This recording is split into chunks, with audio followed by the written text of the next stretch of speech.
ओम जय शंकर. जय शंकर. सर्व उपस्थितांचं मनपूर्वक स्वागत करतो.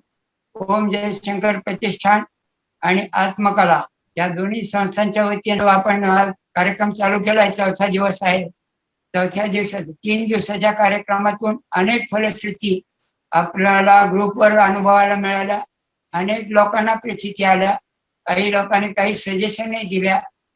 काही लोकांना तिसऱ्या चरणामध्ये अडचण येते, काहींना दुसऱ्या चरणातच अजून अडकलेलं. आणि आज परत आपण चौथ्या ह्याच्यामध्ये चौथा दिवस आहोत. ज्याही कोणाला सूचना प्रत्येकाचं समाधान करण्याचा प्रयत्न त्रिभुवनजी आणि स्वामीजींनी केलेला आहे आणि ग्रुपवर बहुतेक लोक समाधानी झालेले आहेत.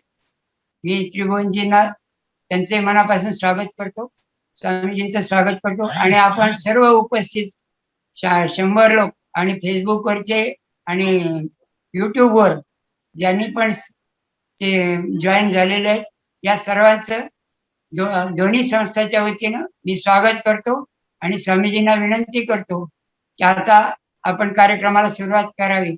आणि सर्वांना विनंती आहे की आपले ऑडिओ व्हिडिओ त्वरित बंद करा. जय शंकर. जय शंकर. जय शंकर. जय शंकर. नमस्कार पप्पा. पुन्हा एकदा जयशंकर प्रतिष्ठानचे सर्व कार्यकारी सहभागी या संकल्पनेत ज्यांनी श्रम घेतले त्या सगळ्यांचं मनपूर्वक आभार व्यक्त करतो. खास करून तांत्रिक बाजू सांभाळणे शिल्पाताई आणि श्रीपाद यांचं पण मनपूर्वक आभार. उपस्थित या कार्यक्रमाला जे आता सहभागी झालेत त्या सगळ्या साधकांचं, भक्तांचं, सिद्धांचं मनपूर्वक मी स्वागत करतो. कार्यक्रमाला सुरुवात करण्यापूर्वी काही प्रश्न, मागचे 1-2 प्रश्न आहेत थोडे, ते घेऊन मग आपण ध्यानविधीच्या दिशेने जाऊया. एक प्रश्न असा आलाय की सद्गुरु शंकर महाराजांच्या शंकर गीता 2दा पारायण केलं, पण ते पारायण केल्यानंतर शंकर महाराज स्वप्नात येऊन मार्ग दाखवतात, पण मला 2 वेळा पारायण करून देखील अजून त्यांचं दर्शन झालं नाही किंवा मदत मिळाली नाही किंवा स्वप्नात ते आले नाही, असं एक प्रश्न आहे. तर सर्वात आधी हे समजून घ्या की हे पारायण जे आपण करतो महाराजांचं, तर ह्याच्यामध्ये ही पद्धत का विकसित केली गेली की जेणेकरून ज्याला तुम्ही पारायणाला बसता त्याला एक जागा निश्चित करता, त्या जागेवर तुम्ही पारायण करत असता. आता पारायण करत असताना शारीरिक पातळीवर तुम्ही एका ठिकाणी स्थिर झालेले असता, म्हणजे तुम्हाला एका जागी बांधून ठेवण्याचं प्रक्रिया त्या पारायणामार्फत केली जाते. पारायण असो, पोथी पुराण असो, जे काय असेल त्याची तांत्रिक गोष्ट हीच आहे. त्याच्या मागचं विज्ञान आहे की तुमचं शरीर एका जागी स्थिर राहावं. दुसरी गोष्ट, ज्यावेळेला तुम्ही पारायण करत असता त्यावेळेला तुम्ही त्या पोथीतल्या, त्या पारायणांमधल्या शब्दांचं वाचन करत असता, म्हणजेच तुमचं मन तिथं केंद्रित झालेलं असतं. मनाला आणि शरीराला एका ठिकाणी बांधून ठेवण्याचं ते प्रक्रिया आहे. आता ह्याच्यामध्ये अजून 3 गोष्टी महत्वाच्या आहेत. एक तर शंकर महाराजांचं पारायण करायचं आणि त्या पारायणमधनं तुम्हाला काहीतरी फलप्राप्ती पाहिजे असेल, पण जर तुम्ही फलप्राप्तीसाठी म्हणून पारायण करत असाल तर तुमचं लक्ष फलावर जास्त आहे आणि पारायणच्या समग्रतेवर नाहीये, याचा असा अर्थ होतो. कारण तुमची शंकर महाराजांबरोबर असलेली जी काही ओढ असेल, भक्ती असेल, श्रद्धा असेल, ती परिपूर्ण असली तरच त्या पारायणातून मिळणारा तुम्हाला जो काही लाभ आहे तो मिळू शकेल. जर तुमचं काहीतरी आंतरसंबंध जुळलेला नाहीये, तुमचं काही त्याच्याबरोबर महाराजांबरोबरच नाळ जुडलेलीच नाहीये आणि फक्त एक फळ तुम्हाला ते प्राप्त करायला, तुम्हाला कुठली समस्या संकट त्याचं मदत त्याचं निवारण करण्यासाठी म्हणून तुम्ही पारायण करत असाल तर त्या पारायणाला काही अर्थ नाहीये. पारायण करताना ती श्रद्धा आणि समग्रता भाव ती पण पाहिजे ना त्यात. म्हणजे तुम्ही समग्रतेने त्या भावनेने महाराजांच्या श्रद्धा प्रगाढ असेल तर त्या पारायणातनं तुम्हाला लाभ मिळू शकेल.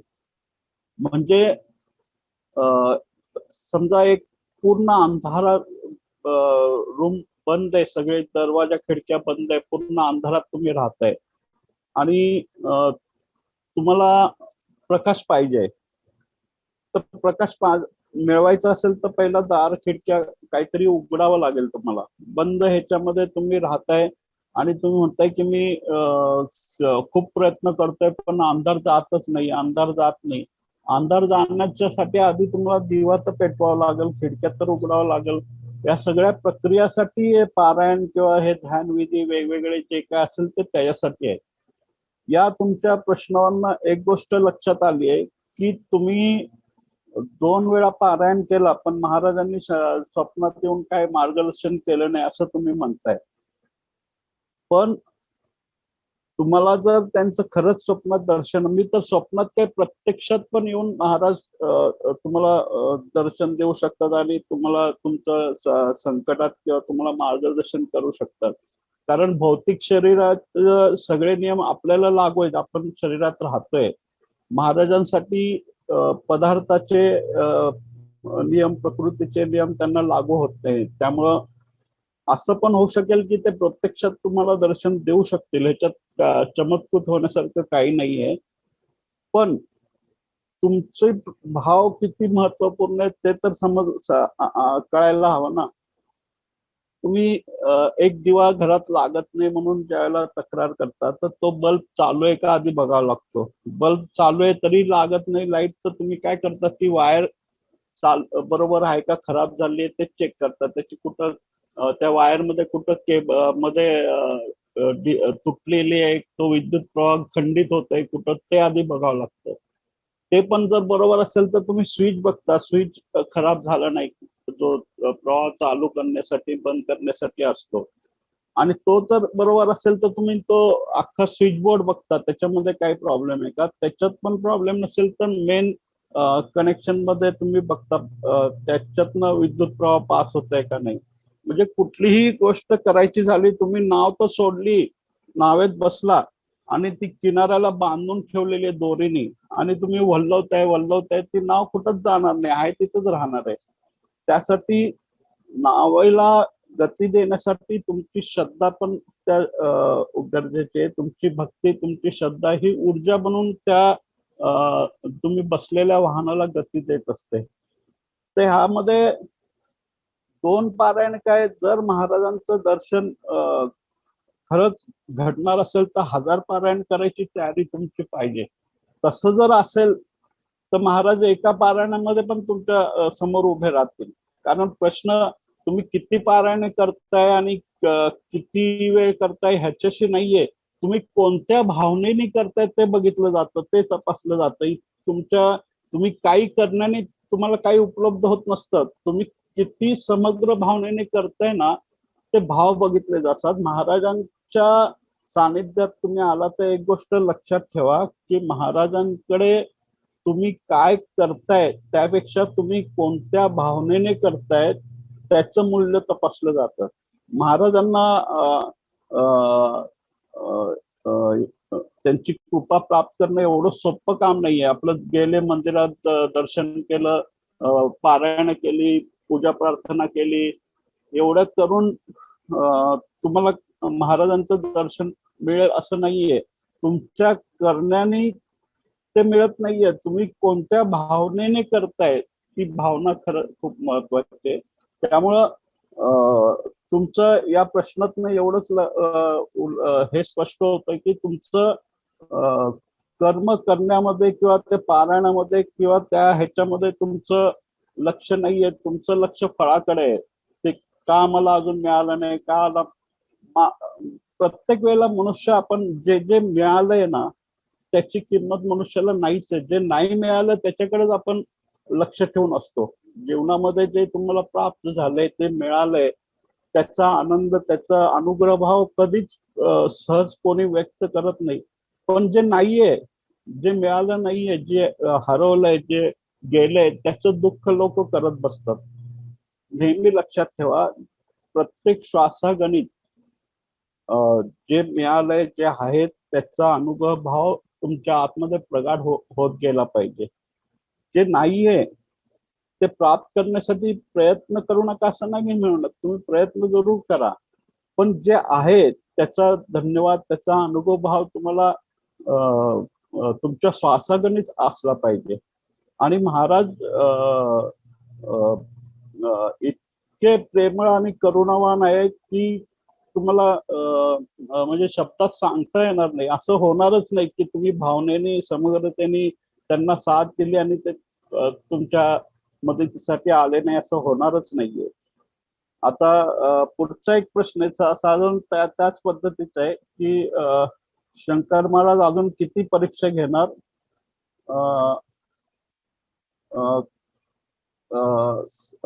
जीवनातले संकट कधी थांबणार. आता एक गोष्ट लक्षात घ्या की जीवन जगताना वेगवेगळ्या वळणावर स्थळावर आपल्याला जीवनाला सामोरे जाताना त्याच्यात संघर्ष आहेत. पण हा संघर्ष हे दुःख हे संकट हे तुमच्या आतमधली शक्ती विकसित करण्यासाठी गरजेचे पण आहेत. जर दुःख नसलं संकट नसलं तुम्ही जन्मापासून सगळं सुखामध्ये आनंदात गेला तर तुमच्या जीवनाला अर्थ उरणार नाही. त्या संकटामध्ये त्या दुःखातनं जात असताना त्या काट्याकुट्यातनं जात असताना त्या खडतर मार्गावरनं जात असताना तुमची खरी परीक्षा असते. त्याच्यामध्ये तुम्ही मार्ग किती खडतर आहे ते बघू नका. तुमचं लक्ष जर शंकर महाराज असतील ना तर तशा हजारो कठीण मार्गावर चालण्याचं साहस तुम्ही करायला तयारी तुमच्या मनाची झाली पाहिजे. कारण मार्ग चांगला किंवा वाईट ह्याला महत्व नाहीये. तुमचं लक्ष काय आहे. तुम्ही जर महाराजांना भेटायला निघालेत कल्पना करा की महाराज खरंच आहेत आणि तुम्ही त्यांना भेटायला निघालेत तर तुम्ही जाताना तुमच्या रस्त्यात किती अडचणी आले व्यवधान आले मार्ग आले तरी तुमचा आनंद तुमचा उत्साह कायम असला पाहिजे. कारण तुम्हाला महाराज भेटणार आहेत. मग तो प्रवास तुमचा सुखकर होऊ शकतो. तुमचा प्रवास दुःखित का होतो तुम्हाला वाईट का वाटतं तुम्हाला त्रास का होतो कारण तुम्हाला महाराजांची भेटीची जी ओढ आहे ना ती प्रगाढ नाहीये. जसं काल मी उदाहरण दिलं की नाही पहिल्या चर्चेमध्ये मी उदाहरण दिलं होतं की सगळ्यात आधी जी जाणून घेण्याची तहान आहे ना ती खूप महत्वपूर्ण आहे. ती आधी आपल्यामध्ये विकसित व्हायला पाहिजे. नंतर मग सगळा पुढचा प्रवास आहे. जर ती तहानच निर्मित नाही झालेली आहे म्हणजे ज्याला तहानच नाही लागलेले आहे त्याला पाणी तरी कसं पाजणार आणि जरी पाणी दिलं तरी त्याला पाण्याचं मूल्य कळणारच नाहीये. पाणी कोणत्या व्यक्तीला त्याचं मूल्य कळेल जो खरंच तहानलेला आहे. जर तुम्ही तसंच खरंच शंकर महाराजांच्या प्रीतीसाठी त्यांच्या भेटीसाठी त्यांच्या दर्शनासाठी आतुर आहात तर जरूर तुमची भेट होऊ शकते. पण तुमचे भाव किती प्रगाढ आहेत समग्र आहेत तुमची ती तळमळ तुमची ओढ किती महत्वपूर्ण आहे ती. कारण नुसतं आपलं सहज आपलं कुतूहल म्हणून भेट होऊ शकणार नाही. त्याच्यासाठी तुमची आंतरिक तळमळ खूप गरजेचं आहे. तर एक छोटस उदाहरणावरून तुम्हाला सांगतो. एक पावलो कोएल्होची छोटीशी गोष्ट आहे. एक लोहार होता गावाच्या वेशीवर तो राहायचा आणि त्या वेशीवर राहायचा गावाच्या तिथं नित्य नियमाने त्याची पूजा प्रार्थना आणि खूप म्हणजे असं धार्मिक मनुष्य होता तो.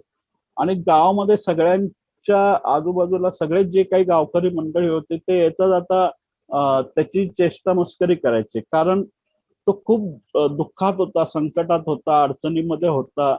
समस्या हजारो त्याच्या दिवसागणिक वाढत होत्या आणि अशा असताना सुद्धा तो त्याची पूजा प्रार्थना त्याची श्रद्धा अटळ होती. तो कधी असा निराश झालेला नाही किंवा हारला नाही किंवा थकला नाही.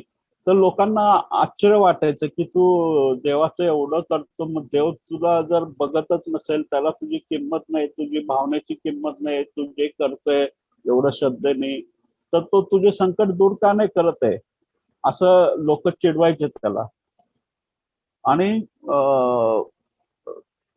बरेच म्हणजे दिवसभरातनं हजार वेळाला कोण ना कोण येणारं जाणारं लोक त्याला त्या गोष्टीवरनं हे करायचे. आणि काही लोक सल्ले पण द्यायचे की अरे बंद कर हे सगळं पूजा पाठ, आणि काय चाललंय तुला, आहे तसंच तू तिथं आहे, तुझे संकट तसेच आहेत, तुझे दुःख तसेच आहेत, तुझे अडचणी तसेच आहेत, तुझे समस्या तसेच आहेत, आणि तरी सुद्धा तू पूजा करतोय, तू देवावर श्रद्धा तुझी अजून तशीच आहे. आता तरी जागावर सोड हे सगळं. पण त्या लोहाराने जे उत्तर दिलं ते खूप महत्वपूर्ण आहे. तो म्हटला मी लोहार आहे आणि मी ज्यावेळेला एखाद्या लोखंडाचा तुकडा घेतो आणि त्याला आकार देत असतो वेगवेगळे, तर त्याला मी तापवतो आणि हातोडीने त्याला जोरदार आघात करत असतो त्या तुकड्यांवर. तर बऱ्याच वेळेला काय होतं, एखादा तुकडा असा येतो की त्याला किती आगीत टाका, किती त्याला ठोका हाना, त्याला आकारच येत नाही, तो आहे तसाच राहतो. जर श्रम ऊर्जा सगळी व्यर्थ होती, त्यावेळेला मी तो तुकडा काय करतो, फेकून देतो आणि दुसरा तुकडा घेतो तो दुसरं वस्तू बनवायला. तर मी ईश्वराला एवढंच रोज प्रार्थना करतो की हे ईश्वर, माझ्यावर किती आघात करायचे कर, किती माझ्यावर संकट मला द्यायचे दे, किती अडचणी द्यायच्या दे, किती समस्या मला द्यायच्या दे, मी सगळे ते भोगायला, ते स्वीकारायला तयार आहे. पण जसं मी त्या लोखंडाला ते आकार नाही आला त्याला म्हणून मी फेकून देतो साईडला, तसं तू मला साडू नको बाजूला. तू कितीही आघात कर, ते स्वीकारायची तयारी आहे, त्या समस्यांना सामोरं जायची तयारी आहे, त्या अडचणींना सामोरं जायची तयारी आहे, त्या सगळ्या संकटांना सामोरं जायची तयारी आहे. पण तू प्रयत्न करत राहा, माझ्यावर भरोसा ठेव, तुझ्या जसं शक्य होईल तुला जसं प्रयत्न करायचे तसं कर, आणि त्या पद्धतीने माझ्यामध्ये जे काही बदल तुला घडवायचे त्या हिशोबाने मी स्वतः समग्र तुझ्या स्वाधीन आहे. तुला जसं माझं आयुष्य घडवायचंय तसं घडव, ज्या दिशेने न्यायचं त्या दिशेने घेऊन जा, मी अजिबात तक्रार करणार नाही. कारण मला माहित आहे की हे जे काही चाललंय, ज्या ह्याच्यातनं मी चाललोय, हे सगळं माझ्यासाठी आहे, मला विकसित करण्यासाठी, माझ्यावर संस्कार करण्यासाठी, माझ्यातले आंतर जगामध्ये जे काही असेल ते रहस्य ते जाणून घेण्यासाठी, ते प्राप्त करण्यासाठी, या सगळ्या गोष्टी आहे. मी तुला कशी काय तक्रार करू तुझ्याबद्दल, माझ्या मनामध्ये तुझ्याबद्दल कुठली तक्रार येऊ शकत नाही, जन्मूच शकत नाही. तर त्या लोहाराची जी प्रार्थना आहे ती महत्वपूर्ण आहे. तुम्ही एखादी छोट्या मोठ्या संकटाला घाबरून जर डावाडोल होत असाल आणि महाराजांच्या प्रेमाची, त्यांच्या श्रद्धेची, त्यांच्या कृपेची तुम्ही साशंकता बाळगत असाल, तर महाराजांवर तुमचं खरं प्रेम नाहीच आहे, तुमची भक्ती अधुरी आहे, अपूर्ण आहे, आणि तुम्ही स्वीकार करायला पाहिजे या गोष्टी. लक्षात ठेवा, किती जरी त्रास झाला, दुःख झालं, तरी तुमची भक्ती, तुमची श्रद्धा ही अटळ पाहिजे. एक रजपूत एका आपल्या पत्नी बरोबर जहाजातनं प्रवास करत होता, आणि प्रवास करताना ना जहाज जसं ते समुद्राच्या थोडस मध्यावर आलं तसं एकदम वादळ आलं मोठं, आणि ते जहाज डगमगायला लागलं. आणि त्या राजपुताबरोबर त्याची पत्नी होते, इतरही सहप्रवासी होते, अनेक वेगवेगळ्या जाती धर्माचे लोक होते. प्रत्येक जण देवाचा धावा घ्यायला लागले. लोक म्हणायला लागले आता मरण समोर दिसायला लागले, कोणत्याही क्षणी आपली जहाज पलटी मारेल आणि आपण सगळ्यांना जलसमाधी होईल. आणि अशा स्थितीमध्ये तो राजपूत जो होता, त्याच्या चेहऱ्यावर स्मित हास्य होतं, आणि त्याच्या पत्नीला आश्चर्य वाटलं, रे एवढं सगळं अडचण, सगळेजण देवाचा धावा करतात आहे, रडारडी चाललोय, ओरडाओरडी चाललेले लोक जीवाच्या आकांताने ओरडतात आहे. आणि अशा स्थितीत हा माणूस एवढा शांत आणि कसा असू शकतो, आणि ह्याच्या चेहऱ्यावर स्मित हास्य कसं काय आहे? त्यावेळेला ते त्या पत्नीला थोडीशी शंका आली, तिला आश्चर्य वाटलं. तिने त्याला विचारली, तुम्हाला भीती नाही वाटत आहे? मरण समोर आहे, आपण कधी पण मरू शकतो. थोडं तरी विचार करा. अजिबात तुमच्या चेहऱ्यावर भय दिसत नाहीये, भीती दिसत नाही, मृत्यूचं भय नाहीये. समोर मरण आपल्या समोर आहे. आपण पुढचा क्षण आपण जगू किंवा मरू काहीच खात्री नाहीये. सगळे लोक देवाचा धावा करतात, तुम्ही का नाही करत आहे? तर त्या राजपूतनी काय केलं माहितीये का? तो राजपूत, त्यांच्याकडे तलवार असते, त्यांनी ती तलवार काढली आणि ते आपल्या पत्नीच्या गळ्यावर लावली. तर एक क्षणभर ती घाबरली आणि नंतर हसली. आणि तो म्हटला, का हसली? तर ती म्हणाली की मला तुझ्याकडनं काय भीत, मला माहितीये तू माझ्यावर एवढा प्रेम करतोस, तू मला माझा गळा कापू शकत नाही. मग त्यांनी ती तलवार मॅन केली आणि तो म्हटला, मला पण ह्या वादळाची तलवार ज्याच्या हातात आहे ना, त्याच्यावर विश्वास आहे, त्याच्यावर भरोसा आहे. आणि त्यांनी मला जन्म दिलाय. जर माझं मरण असं त्यांनी ठरवलं असेल तर मी का त्याच्यामध्ये दखलंदाजी करू? जर जन्म दिला, जीवन दिलं, एवढं सगळं मी स्वीकार केला, जीवनाचा आनंद घेतला, आता जर मरण सुद्धा त्याच्या हातातून येत असेल तर किती आनंदाचा क्षण येतो. तर मी का घाबरू आणि मी का टेन्शन घेऊ? जर वादळाचा हे निर्माता तोच आहे, जन्म त्यांनी दिलाय आणि मृत्यूही तोच देणार आहे. जर माझा मृत्यू त्यांनी या जहाजामध्ये या तुफानात ठरलेला असेल तुझ्या बरोबर, तर मी कसला घाबरू? विचार करा, तुमची श्रद्धा इतकी प्रगाढ असायला हवे की किती जरी झालं तरी महाराज आहेत आपल्या सोबत, त्यांची सोबत आहे आपल्याला, त्यांची साथ आहे, त्यांची ऊर्जा आपल्या सोबत आहे.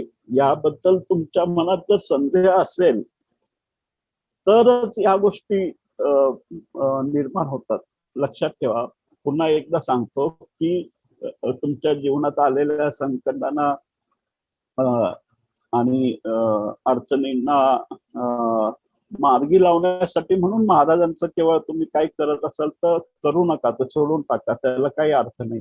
हा, महाराजांच्या प्रती तुमच्या मनात प्रेम आहे, त्यांच्याबद्दल तुमच्या मनात भक्तीचा भाव आहे, असं काय असेल आणि ते सच्च असेल, प्रामाणिक असेल, तर खरंच या गोष्टीचं तुम्हाला हे अजिबात अडचण वाटली नाही पाहिजे. तुमची भक्ती, तुमची श्रद्धा प्रगाढ असेल तर अशा हजारो संकटांना तुम्ही पार करून जाऊ शकता. महाराज सोबत आहेत ना, कशाला काळजी करताय तुम्ही? आता पुढच्या प्रश्नाकडे जाऊ आपण.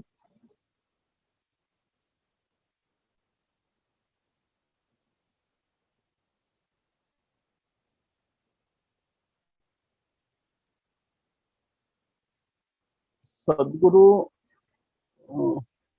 म्हणजे आम्ही शंकर महाराजांना सद्गुरू म्हणून स्वीकार केलंय, पण त्यांनी मला शिष्य म्हणून स्वीकार केला आहे की नाही हा प्रश्न आहे.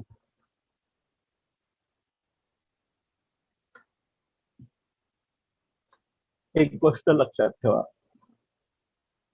सद्गुरूला ओळखणं एवढं खरं नसतं. आणि तुम्ही सद्गुरू म्हणून जर महाराजांचा स्वीकार केलेला आहे तर ते स्वीकार करण्याच्या आधी तुमच्यामध्ये ती शिष्यत्वाची भावना आहे का नाही ती महत्वाचं आहे. कारण सद्गुरू कोणालाही भेटत नाही. ज्यावेळेला तुम्ही शिष्य म्हणून परिपूर्ण होता त्यावेळेला अस्तित्व तुमचं सद्गुरू म्हणून तुमच्या भेटीला येतो. आणि तो मग कुठल्याही रूपाने येऊ शकतो, कुठल्याही कारणाने, निमित्ताने तो तुमच्या समोर येऊ शकतो. सद्गुरूला तुम्ही ओळखू शकत नाही, सद्गुरू तुम्हाला ओळखतो. त्यामुळे एक गोष्ट मला आठवली आता. एक असंच एक शिष्य होता. म्हणजे जस्ट त्या प्रवासामध्ये त्याने आपलं जीवन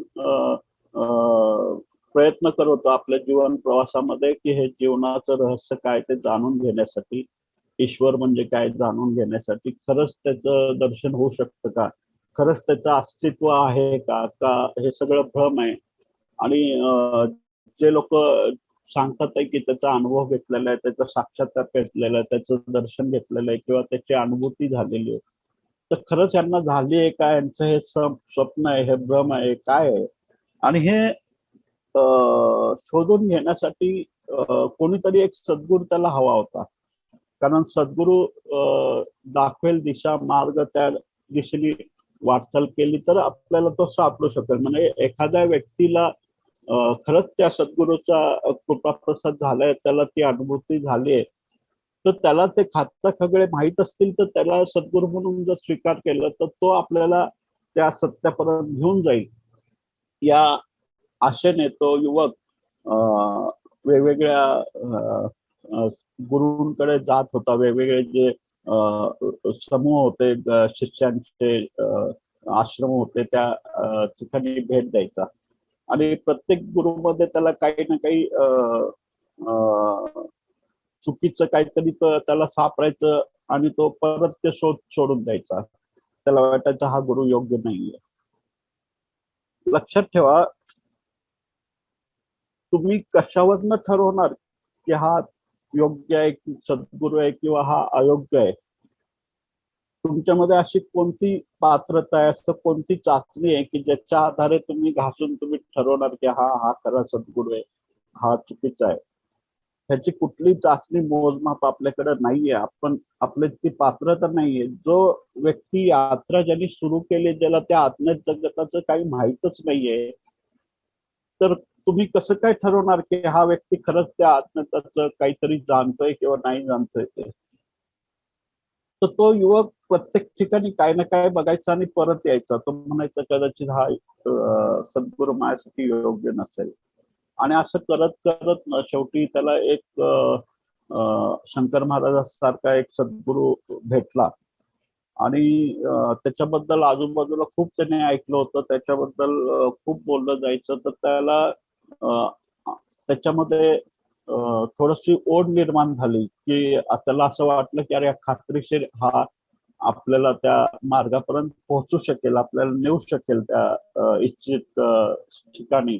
जे सत्य आपण जाणण्याचा प्रयत्न करतोय, ज्या सत्य जाणून घेण्यासाठी आपण धडपडतोय, जी आपली तळमळ चाललेली आहे, ती कदाचित त्या सद्गुरूच्या मार्फत आपली पूर्ण होऊ शकते. म्हणून त्यांनी काय केलं, त्या सद्गुरूंची भेट घेतली आणि त्यांना विनंती केली की मला शिष्य म्हणून स्वीकार करा आणि मला या सत्य काय ते जाणून घेण्याच्या दिशेने मला मार्गदर्शन करा आणि मला त्या वास्तविक सत्याच्या दिशेने कसं मी पोहोचू शकेल त्यासाठी तुमची सोबत करा आणि मला तिथपर्यंत पोहोचवा. तर त्या सद्गुरूंनी सांगितलं, अरे नाही, आता तू अजून तयार नाहीयेस त्या गोष्टीसाठी, अजून बरंच काळ तुला थांबावं लागेल. आता तुला त्या गोष्टी नाही हे करता येणार. जे एखादा हिऱ्याचं पारखी असतात, तर त्यालाच कळतं की हा ह्याच्यामध्ये हा हिरा आहे, हा दगड म्हणून, हा दगड नाही, हा हिरा आहे म्हणून. पण ज्याला हिऱ्याची पारखच नाहीये, त्याच्या हातात तुम्ही दगड दिला काय, हिरा दिला काय, त्याला त्याची किंमत नसणार आहे. किंमत कधी होईल, ज्यावेळेला ते समजण्याची, जाणण्याचं मूल्य पण आतमध्ये विकसित व्हावं लागतं, त्यावेळेला त्याचं मूल्य कळू शकतं. तर तो सद्गुरूंनी सांगितलं त्या युवकाला की अरे तू अजून, तुझी वेळ आलेली नाहीये. तू जसे पाहिजे तशी तहान, तसं प्रगाढ ओढ ते जाणून घेण्याच्या दिशेने तुझ्यात अजून निर्मित झालेली दिसत नाहीये. तर तू अजून थांब थोडं. प्रवास तेव्हाच सुरू होऊ शकतो जाणण्याचा, ज्यावेळेला तुमची शरीराचा कण कण, रोआ रोआ, अणुरेणू, प्रत्येक असं प्रत्येक ह्याच्यातनं तुम्हाला ते जाणून घेण्याची ओढ ती जाणवली पाहिजे. तर त्या सद्गुरूंनी सांगितलं की अरे तू एक काम करतो अजून नको थोडं थांब. पण तो खूपच गायवाया करायला लागला आणि खूपच रोज जाऊन त्यांना भेटत होता, विनवणी करत होता. शेवटी ते सद्गुरू म्हटले, "हे बघ, मी आता प्रवासाला चाललेलो आहे आणि या प्रवासामध्ये पाहिजे तर मी तुला सोबत घेईन आणि तू जे सांगतोय त्या दिशेने तुला मदत पण करेल, तुला मार्गदर्शन पण करेल. पण त्यासाठी त्यासाठी काही अटी आहेत. आता मी ज्या प्रवासाला चाललेलो आहे, त्या प्रवासामध्ये मी जे काही करेन, मी जे बोलेन, करेन, जे काही वागेल, जे काही करेन, त्याच्या बाबत तू एक चुकार शब्द पण काढायचा नाही, एक प्रश्न पण विचारायचा नाही. जर तू प्रश्न विचारला, जर तू शंका व्यक्त केल्या, तर त्या माझ्या वागण्या बोलण्यावरनं काही शंका कुशंका किंवा हे काढलंच बाहेर, तर त्याच क्षणाला तुला मी अस्वीकार करेल. तू तुझी वाट बघायची, मी माझ्या वाटेनं जाईल.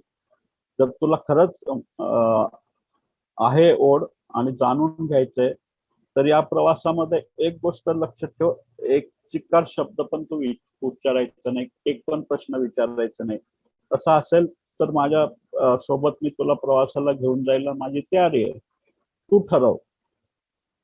तर तो म्हटला, नाही हरकत नाही, एवढी छोटीशी शर्त मी पाळू शकतो. म्हटलं, काय प्रश्न तर विचारायचे नाहीये, पण कमीत कमी तुम्ही मला स्वीकार केलं हेच खूप मोठं आहे. आणि जे काही मला जाणून घ्यायचंय ते सत्य, त्यासाठी तुम्हीच योग्य आहात.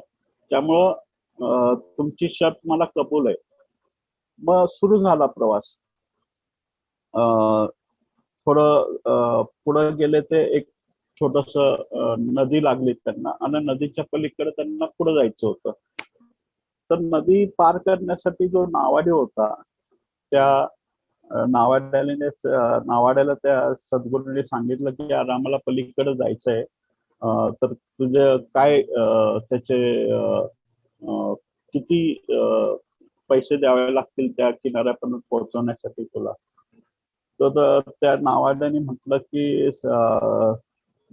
कसा प्रश्न विचारता तुम्ही, तुम्ही स्वतः फकीर आहात, सद्गुरू आहात आणि तुमच्याकडनं कसं आम्ही पैसे घेणार? तुम्ही आमच्या नावेत बसले हेच आमचं भाग्य.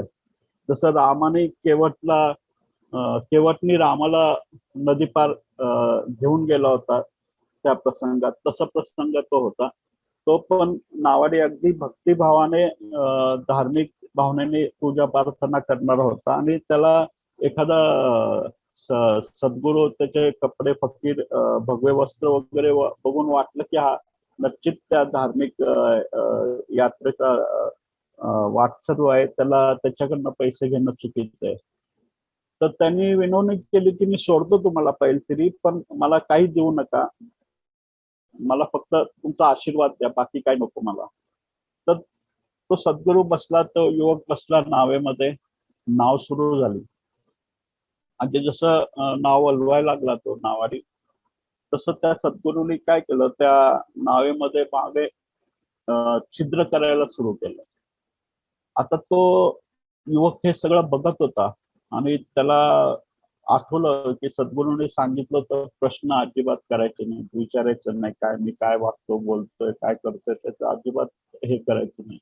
आणि त्याला ही गोष्ट पटली नाही त्या युवकाला की हा धार्मिक मनुष्य सद्गुरू सारखा ज्याच्या वर विश्वास ठेवून आपण त्याच्या प्रवासामध्ये त्याच्या सोबत निघालो आणि हा ज्या नावाड्याने ज्यांनी त्याला मदत केली, ज्यांनी त्याला पैसे पण घेतले नाहीत त्या प्रवासासाठी, त्याच्याच नावाला हा छिद्र करतोय. आणि त्या किनारा येऊस तर त्या सद्गुरूने ते छिद्र पूर्ण केलं होतं. त्यामुळे त्या किनाऱ्यापाशी पोहोचल्याबरोबर हळूहळू पाणी त्या नावेत शिरायला लागलं. आता नदी किनारे उतरले ते दोघं आणि पुढच्या यात्रेसाठी निघाले.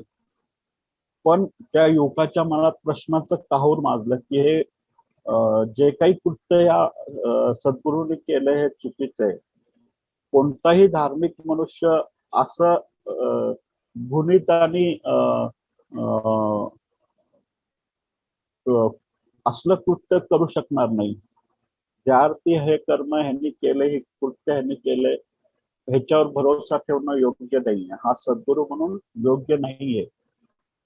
थोडं पुढे गेलं त्यांनी म्हटलं की तुम्ही मला सांगितलं होतं की प्रश्न विचारायचा नाही, पण माझ्या मनात प्रश्नांचं काहूर उठलंय की ज्यांनी मदत केले त्यालाच का तुम्ही अडचणीत टाकलं, त्यालाच का संकट. आता तो बिचारा नदी पडल्यात कसं जाऊ शकणार, त्याच्या नावेला छेद पडलेलं आहे, त्याची उपजीविका त्याच्यावर आहे. तुम्ही खूप मोठं चुकीचं काम केलंय आणि मला हे माझ्या मनाला तरी पटलेलं नाहीये.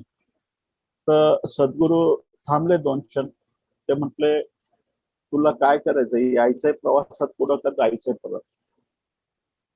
तर त्यांनी विचार केला की आपण आता एवढं निम्मा प्रवासात आलोय, इथनं परत माघारी जायचं, त्यापेक्षा कदाचित हे आपले परीक्षा घेत असतील, असं पण असेल, तो नावडे यांचाच कोणीतरी ओळखीचा असेल आणि आपली परीक्षा घेण्यासाठी कदाचित हे सगळं प्रसंग हात घडून आणला असेल. मग त्यांनी विचार केला की कदाचित असंच काही असेल, म्हणून इतक्या लवकर निर्णय घ्यायला नको. तो म्हटला, नाही माफ करा, मला चूक झाली माझी, मी येतो तुमच्यासोबत. मग परत पुढचा प्रवास सुरू झाला. पुढे गेल्यावर त्यांना थोडासा अंधार झाला. ते एका गावात पोहोचले होते. त्यांना वाटलं की आता अंधारामध्ये प्रवास करण्यापेक्षा कुठंतरी थांबू, मुक्काम करू, सकाळ झाली की उजाडलं की मग परत पुढच्या प्रवासाला जाऊ. तर तिथं ते आसरा शोधत होते. कोणी गावामध्ये कोणी त्यांना एक दिवसासाठी आसरा द्यायला तयार नव्हतं. असंच ते विचारत विचारत एका झोपडीपाशी गेले. ते गावाच्या बाहेर छोटीशी झोपडी होती. त्या झोपडीमध्ये 2-3 माणसं होते, कुटुंब होते. तर त्या सद्गुरूंनी विचारलं की आम्हाला आजच्या पुरतं या तुमच्या झोपडीत आसरा देऊ शकता का तुम्ही? आम्ही फक्त एकच दिवस थांबणार आहोत, रात्री पुरतं. सकाळी उठलं की आम्ही निघून जाऊ, आम्ही आमचं पुढच्या ह्याच्यासाठी. फक्त एक रात्र पुरतं आम्हाला थोडेसे आसरा देऊ शकता का? त्या कुटुंब प्रमुखाला खूप आनंद झाला. तो म्हटला, "अहो, तुमच्यासारखे लोक आमच्या घरात येणार, थांबणार म्हटल्यावर किती भाग्य आहे." आणि त्यांनी बिचारे त्यांच्या पुरतंच जेवण केलं होतं आणि ते गरीब कुटुंब होतं, म्हणजे जेवढं मिळेल तेवढ्यातच त्यांचं भागत होतं. ते जर अन्न शिजवलेलं त्यांनी त्या सद्गुरूला आणि युवकाला दिलं आणि स्वतः उपाशी राहिले. म्हणजे ते एवढं गरीब कुटुंब होतं. पण त्यात त्यांना आनंद मिळत होता की आज कोणतरी चांगलं सद्गुरूला आपल्या झोपडीमध्ये आपण भोजन देतोय, ते आसऱ्याला आलेत, किती आपलं नशीब आहे म्हणून. आणि त्यांनी भोजन वगैरे केलं. त्यांना झोपण्यासाठी त्यांनी सगळी झोपडीत सोय केली. आता त्या सगळ्यांना तिथं हे झोपडी एवढी छोटी होती की सगळे एकत्र त्या कुटुंब त्या झोपडीत मावू शकत नव्हतं. म्हणून त्यांचे जे कुटुंब प्रमुख आहेत किंवा ते कुटुंबातले जे मंडळी आहेत ते बाहेर झोपले झाडाखाली आणि युवकांनी त्या सद्गुरूंना त्यांनी ती झोपडी राहण्यासाठी दिली. आणि त्याच्यानंतर त्या सद्गुरूंना राहण्यासाठी ते रात्रभर राहिले, विश्राम केलं त्यांनी आणि सकाळी उठले, त्यांचं स्नान वगैरे आटपून त्यांना धन्यवाद देऊन ते पुढच्या यात्रेसाठी जाणार होते. तर तिथे चूल पेटलेली होती, त्यातलं एक जलतं लाकूड पेटलेलं घेऊन त्यांनी ते झोपडीवर फेकलं सद्गुरूंनी आणि ते हळूहळू ते पेट घ्यायला लागले झोपडी. आणि सद्गुरू म्हटले, चल लवकर लवकर पाऊल उचल, आता पुढचा प्रवास करायचा आहे. आणि तो युवक बघतच राहिला की हा काय क्रूरपणा आहे, की इतकं कठोर कोणी कसं काय असू शकतं की ज्या व्यक्तीने आपल्याला राहायला घर दिलं, झोपडी दिली, स्वतः उपाशी राहून आपल्याला भोजन दिलं आणि एवढं सगळं आत्मीयतेने आणि प्रेमाने श्रद्धेने केलं, त्याच कुटुंबाची झोपडी हा माणूस जाळतोय सरळ, आपले म्हणजे एवढं कठोर कसं काय कोण होऊ शकतं? थोडं पुढे गेल्यावर तो युवक म्हटलं माफ करणार करा सद्गुरू, पण हे कृत्य मला खरंच नाही पटलं. तुम्ही एक वेळ नदीकाठचं मी विसरू शकतो, पण हे माझ्या मनातनं जाऊ शकणार नाही.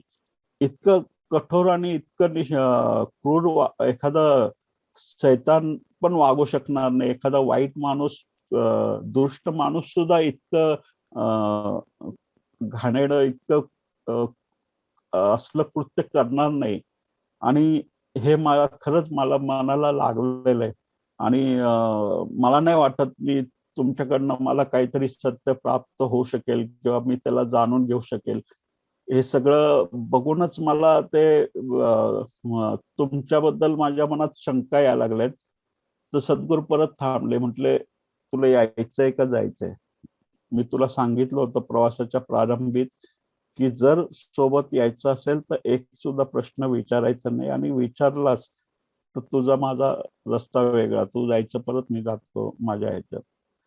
तो सद्गुरू तो युवक संभ्रमात पडला की आता काय करायचं, एवढं लांब आलेलं आहे आणि हे जे काही दिसलंय ते चुकीचं आहे, त्यालाही कळतंय, मनातून वाईट वाटते, दुःख होते, आणि विचार करतोय तो की अरे आपण फसलो तर नाही, हा चुकीच्या माणसाला आपण सद्गुरू म्हणून स्वीकार केला, आपली खरीच खूप मोठी चूक झालेली आहे, आपण जावं का नाही पुढं. त्या विचारात त्याचे पावलं जड होत होते. पण त्यांनी विचार केला कदाचित हे आपली परीक्षा असेल, आणि त्या परीक्षेत आपण त्यांनी दिलेला शब्द पाळतो का नाही हे बघण्यासाठी आपली ही सगळी जर परीक्षा असेल तर आपण हार मानायला नको इतक्या लवकर. म्हणून त्यांनी स्वतःलाच आपल्या मनाची समजूत काढली आणि तो म्हटला की ठीक आहे, मी प्रश्न नाही करत, पण मला खरंच खूप वाईट वाटलं त्या कुटुंबाबद्दल. असं नव्हतं करायला हवं, त्याचं सगळं झोपडी तुम्ही जाळून टाकली. आता तासाभराची सगळी झोपडी खाक होऊ शकते, ते आग एवढी त्याची हे होती. तर सद्गुरू म्हटले निर्णय तुझा आहे, तुला यायचंय जायचंय तू ठरव, माझं काय हरकत नाही. तुला तू जाणून घेण्याच्या दिशेने, सत्य जाणून घेण्याच्या दिशेने प्रवास करत असशील आणि माझ्यासोबत असशील तर ठीक आहे, पण त्याची शर्त मी तुला सांगितली होती की प्रश्न अजिबात विचारायचे नाही. मग आता परत ती पण गोष्ट त्यांनी स्वीकार केली. तो थोडेसे पुढे गेला, मनाला समजूत घातली त्या युवकाने आणि आपले पावलं हळूहळू चालत त्यांच्यासोबत चालायला लागला. थोडं पुढे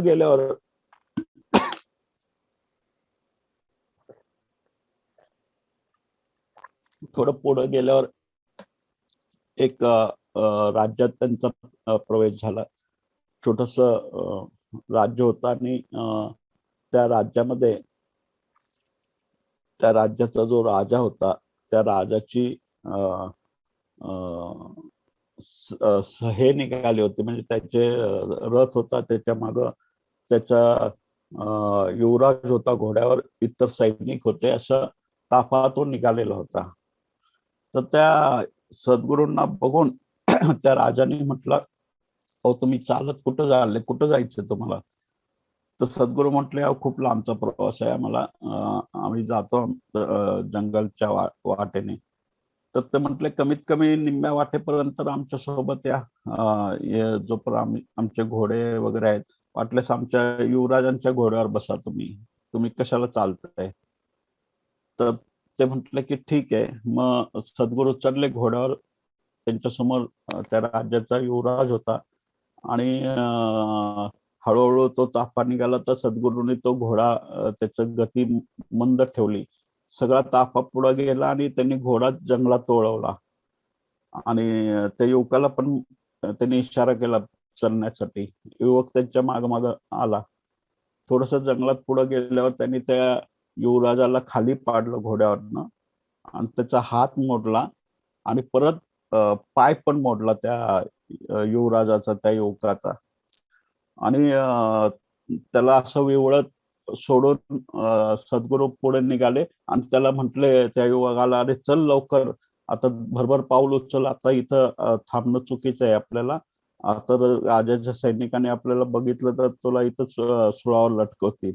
आणि हे सगळं बघितल्यावर तो युवक हैराण झाला. तो म्हटला, अरे आपण किती मोठी चूक केलेली आणि कुठून आपल्याला दुर्बुद्धी सुचली आणि ह्याला आपण सद्गुरू म्हणून निवडलं.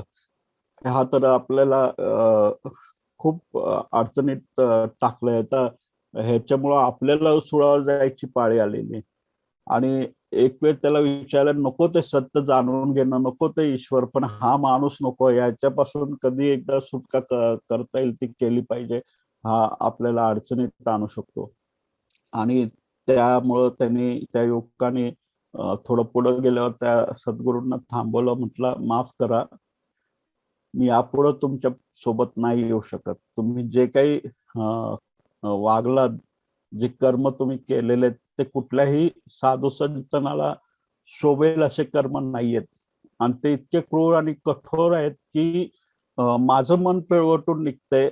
आणि माझं मन खूप म्हणजे असं बेचैन झालेलं आहे की मी किती मोठा चुकीचा निर्णय घेतला आणि कुठून मला ही दुर्बुद्धी सुचली आणि तुमच्या सोबत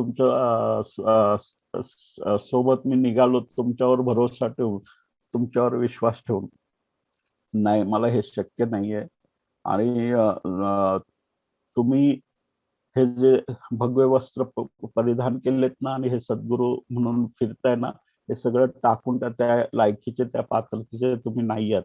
कारण इतकं कठोर तर एखादा दुष्ट माणूस सुद्धा वागू शकणार नाही जसं तुम्ही वागलात. आणि मला माझ्या आयुष्यात मला पश्चाताप होतोय की किती मोठा चुकीचा निर्णय मी घेतलाय. आणि कुठून मला दुर्बुद्धी सुचली की तुमची भेट झाली आणि मी तुमच्यावर विश्वास ठेवला आणि तुमच्यावर विश्वास ठेवून इतका लांबचा प्रवास केला. पण झाली ती चूक, बास झाली. आणि इथून पुढे मला तुमच्याकडनं ना सत्य जाणून घ्यायचंय, ना ईश्वर जाणून घ्यायचंय, ना तुम्ही मला हवेत सद्गुरू म्हणून. तुम्ही माफ करा. तुम्ही आतापर्यंत तुम्ही म्हणत होता की तू तुझी वाट बन, मी माझी वाट. जर शर्त तुटली, आट तुटली तर मी आता तुम्हाला सांगतो की मला तुमच्या अटी पण नको आणि तुम्ही पण नको. तुम्ही जा तुमच्या मार्गाने, मी चाललो माझ्या मार्गाने. आतापर्यंत तुम्ही मला म्हणत होता जा तुझ्या मार्गाने, आता मी तुम्हाला सांगतो तुम्ही जावा तुमच्या मार्गाने आणि मी जातो माझ्या मार्गाने. आणि असं म्हणून तो निघाला लपत छपत कस तरी त्या जंगलातनं बाहेर आला. तर ज्या राज्यातनं तो राजा प्रवास करत होते, तर असं वाटत होतं की काहीतरी सण आहे. सगळीकडं धूप दीप आणि वेगवेगळ्या फुलांनी सजवलं होतं. प्रत्येक घर सजलं होतं धूप दीप आणि वेगवेगळ्या फुलांचा सुगंध येत होता. आणि कुठला तरी सण उत्सव असल्यासारखं प्रत्येक व्यक्ती त्या गावातले प्रसन्न आणि आनंदात दिसत होते. त्याला आश्चर्य वाटलंय की हे राज्यात काय एखादा सण वगैरे असेल त्यामुळे हे सगळं एवढं सगळं चाललेलं असेल. तर त्यांनी सहज कुतूहल म्हणून एका गावकऱ्याला विचारलं त्या राज्यातलं की हे काय चाललंय एवढं, तुमच्या इथं कुठला सण आहे का आज? तर तो म्हटला, सणापेक्षा पण मोठी काहीतरी गोष्ट आहे, ती आम्ही शब्दात व्यक्त करू शकत नाही. कारण आमच्या राज्याचा जो युवराज आहे त्याच्या हात आणि पाय मोडलेत. तर तो या राजा म्हातारा झाला आणि त्याच्या जागी तो सिंहासनावर बसणार होता. आणि हा राजा तर क्रूर आहेच, त्याच्यापासून सगळे नागरिक वैतागलेले आहेत. पण त्याच्या पण पेक्षा त्याचा मुलगा, त्याचा युवराज जास्त दुष्ट आणि क्रूर होता. आणि तो जर बसला असता तर ह्याच आम्हाला छळ सहन होईना. तर तो जर बसल्यावर तर मग काय खरंच नव्हतं. मग आमच्या सगळ्यांची ती चिंता होती. पण का कुणास ठाऊक काल काय झालं, कुठल्या प्रवासाला गेला होता तर पडला, त्याचे हातपाय तुटले. तर या राज्याच्या नियमाप्रमाणे जर राज्याचा जो युवराज आहे, पुढे राजा बनणारा, तो जर शरीराने त्याच्या काही व्यंग निर्माण झाला असेल तर त्याला राजा बनून देण्याची रीत नाही आहे राज्याची. अशा वेळेला नागरिकांमध्ये राज्यातल्या नगरामधले जे लोक आहेत त्यांना ती सूट दिली जाते की तुम्ही तुमच्यातला राजा निवडावा आणि आमच्यातला जो आमच्या सोबत राहिलेला आहे, जो आम्हाला समजतो, जाणतो, आमच्या अडचणी त्याला माहिती आहेत, त्यातल्या एकाला आम्ही राजा म्हणून निवडला. आणि हे शक्य झालं का? का तर त्या युवकाचे हातपाय तुटले होते. ते जर जसं झालं नसतं तर मग आम्हाला ही संधी मिळालीच नसती. मग तो युवक विचारात पडला की मग हे सगळं या सद्गुरूला खरंच माहिती होतं का या गोष्टी? असं म्हणजे माझ्याकडनं काही चूक झाली का? मी खूप लवकर निर्णय घेतला, माझ्याकडनं चूक तर झाली नाही, मी एका चांगल्या सद्गुरूला तर मुकलो नाही. आणि असं विचारात तो म्हटला आता तर आपण पुढं आलोय, आता परत जाता येणार नाही. तसंच तो पुढं आला आणि जिथं तो राहिला होता ज्या झोपडीमध्ये, त्या झोपडीत आला. तर त्या झोपडीत आल्यावर त्याला त्या झोपड्यातल्या कुटुंब प्रमुखांनी त्यांना ओळखलं त्याला. अरे म्हटलं, तुम्ही आमच्या इथं राहायला थांबला होता, सद्गुरूंबरोबर आला होता? तो म्हटला हो, पण हे काय तुमची झोपडी सगळी जळून गेलेली आहे म्हटलं, ते झाडाखाली नवीन तुम्ही आसरा हे केलाय. तो म्हटला अरे काय सांगावं, त्या जो कोणी सद्गुरू आले होते त्यांचीच कृपा म्हणायची. दुसऱ्या दिवशी आमच्या घराला आग लागली होती, झोपडीला सगळी झोपडी जळून गेली. आणि नेमकं त्या दिवशी वीज पडली त्या झोपडीवर. आम्ही त्या जळल्यामुळे आम्ही त्या झोपडीत झोपू शकलो नाही, आम्हाला बाहेर झोपावं लागलं आडोशाला. तर ती झोपडीत जर आम्ही त्या दिवशी थांब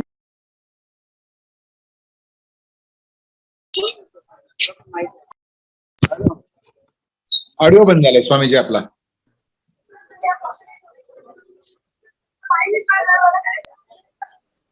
येतोय आवाज? हो येतोय येतोय. इतर कुणी बोलू नका, येतोय आवाज स्वामीजींचा. कुणी कंप्लेंट येतोय येतोय. ऍक्च्युली कसं काय झालं, मी त्याला टच पण नव्हता केला. कदाचित काही झालं असेल म्हणजे ठीक आहे ठीक आहे. हा,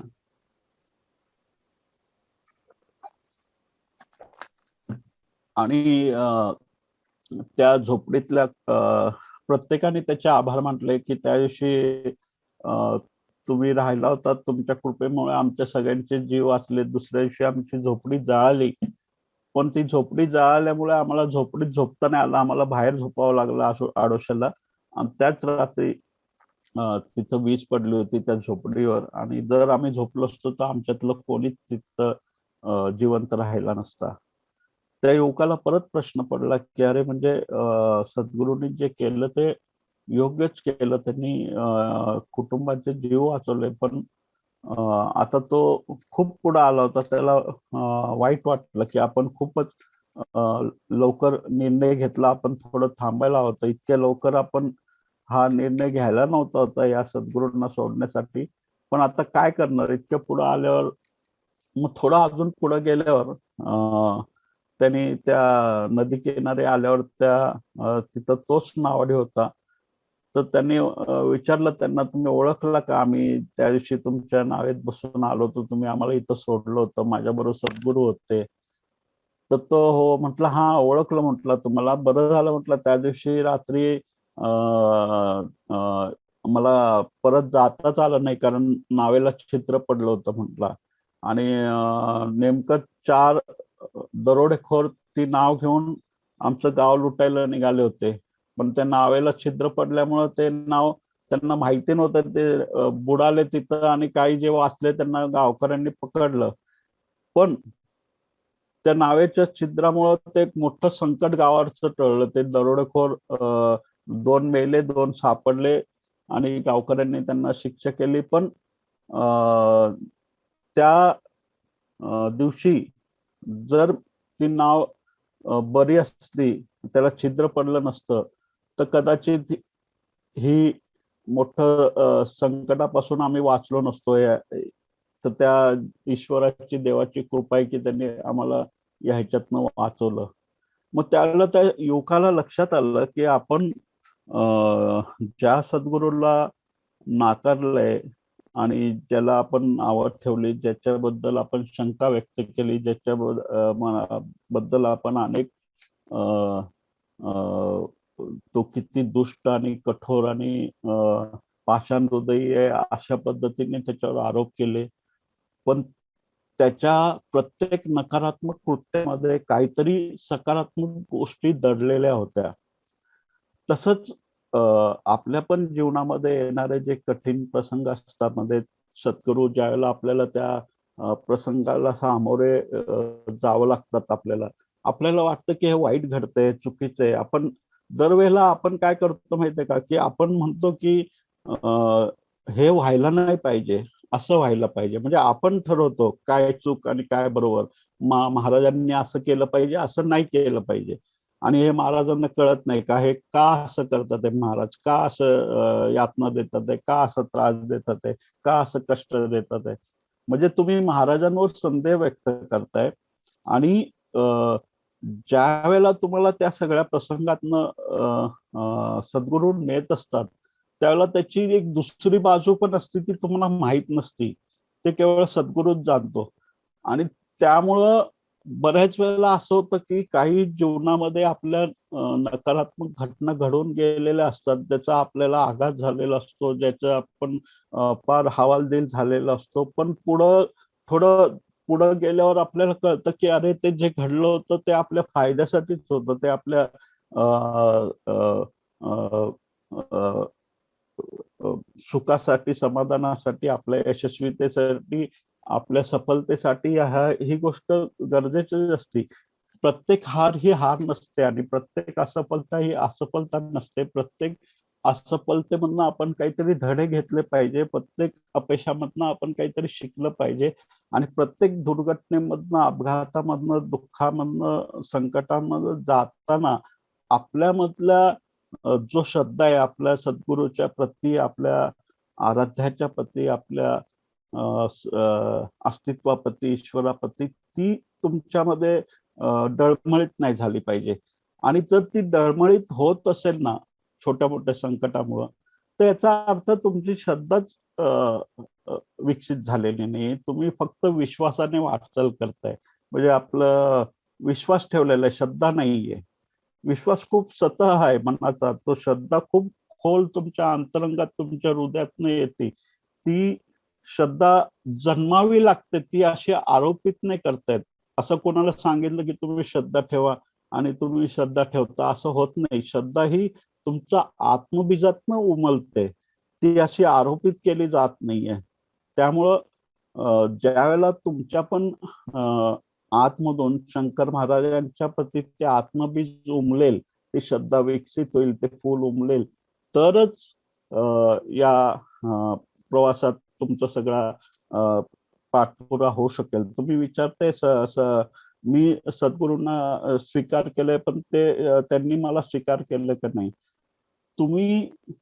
त्यांनी स्वीकार करू दे, अस्वीकार करू दे, तुम्ही स्वीकार केलंय ना, मग तुम्ही त्या पद्धतीने तुमचं तन मन धन सगळं त्यांना अर्पण करा ना. तुम्ही का शंका कुशंका घेता की त्यांनी स्वीकार केलं की नाही, त्यांनी स्वीकार केलं तरी ते तुमच्या, अस्वीकार केलं तरी तुमच्या आतमध्ये ती त्या पद्धतीची श्रद्धा विकसित झाली पाहिजे. तुम्ही फक्त आपलं करायचंय म्हणून उपयोग नाही, मग त्याला काहीच अर्थ होणार नाही.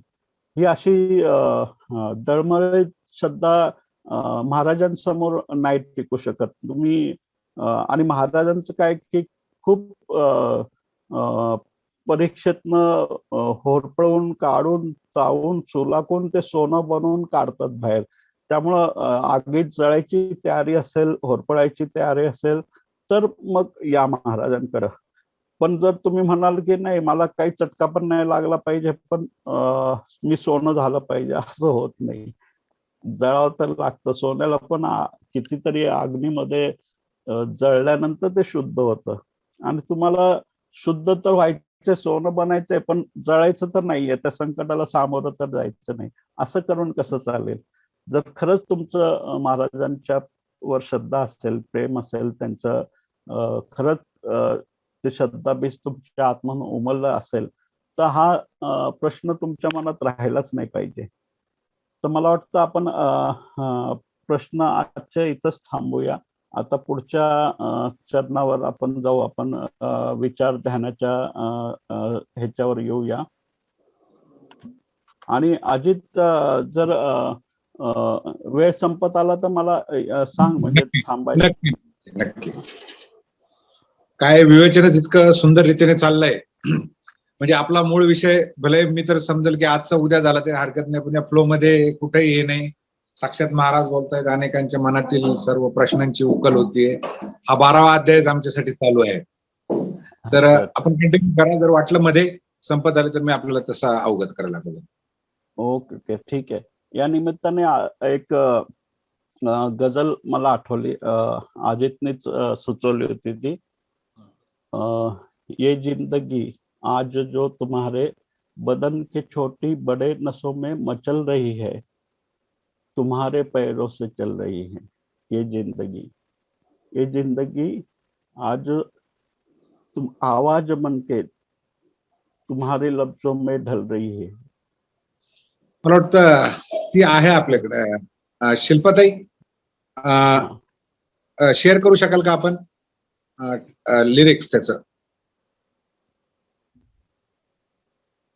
आपण काल म्हणलं तर आवडली म्हणून मी ती मुद्दाम म्हटलं होता. हाँ. ये जिंदगी आज जो तुम्हारे बदन के छोटे बड़े नसों में मचल रही है. हे जे जीवन आहे, हे जे जिंदगी आहे, हे जे चैतन्य आहे तुमच्या आतमधलं, तेच शंकर आहे. तुम्हारी छोटी बड़ी नसों में मचल रही है. तुमच्या रक्तातल्या नसा नसामध्ये प्रवाहित होणारा जो रक्त प्रवाह आहे, तो चैतन्य जे आहे ते शंकर महाराज आहे. हे लक्षात ठेवा. ये जिंदगी आज जो तुम्हारे बदन की छोटी बड़ी नसों में मचल रही है, तुम्हारे पैरों से चल रही है. शंकर महाराजच तुमच्या पायाने चालतात आहे.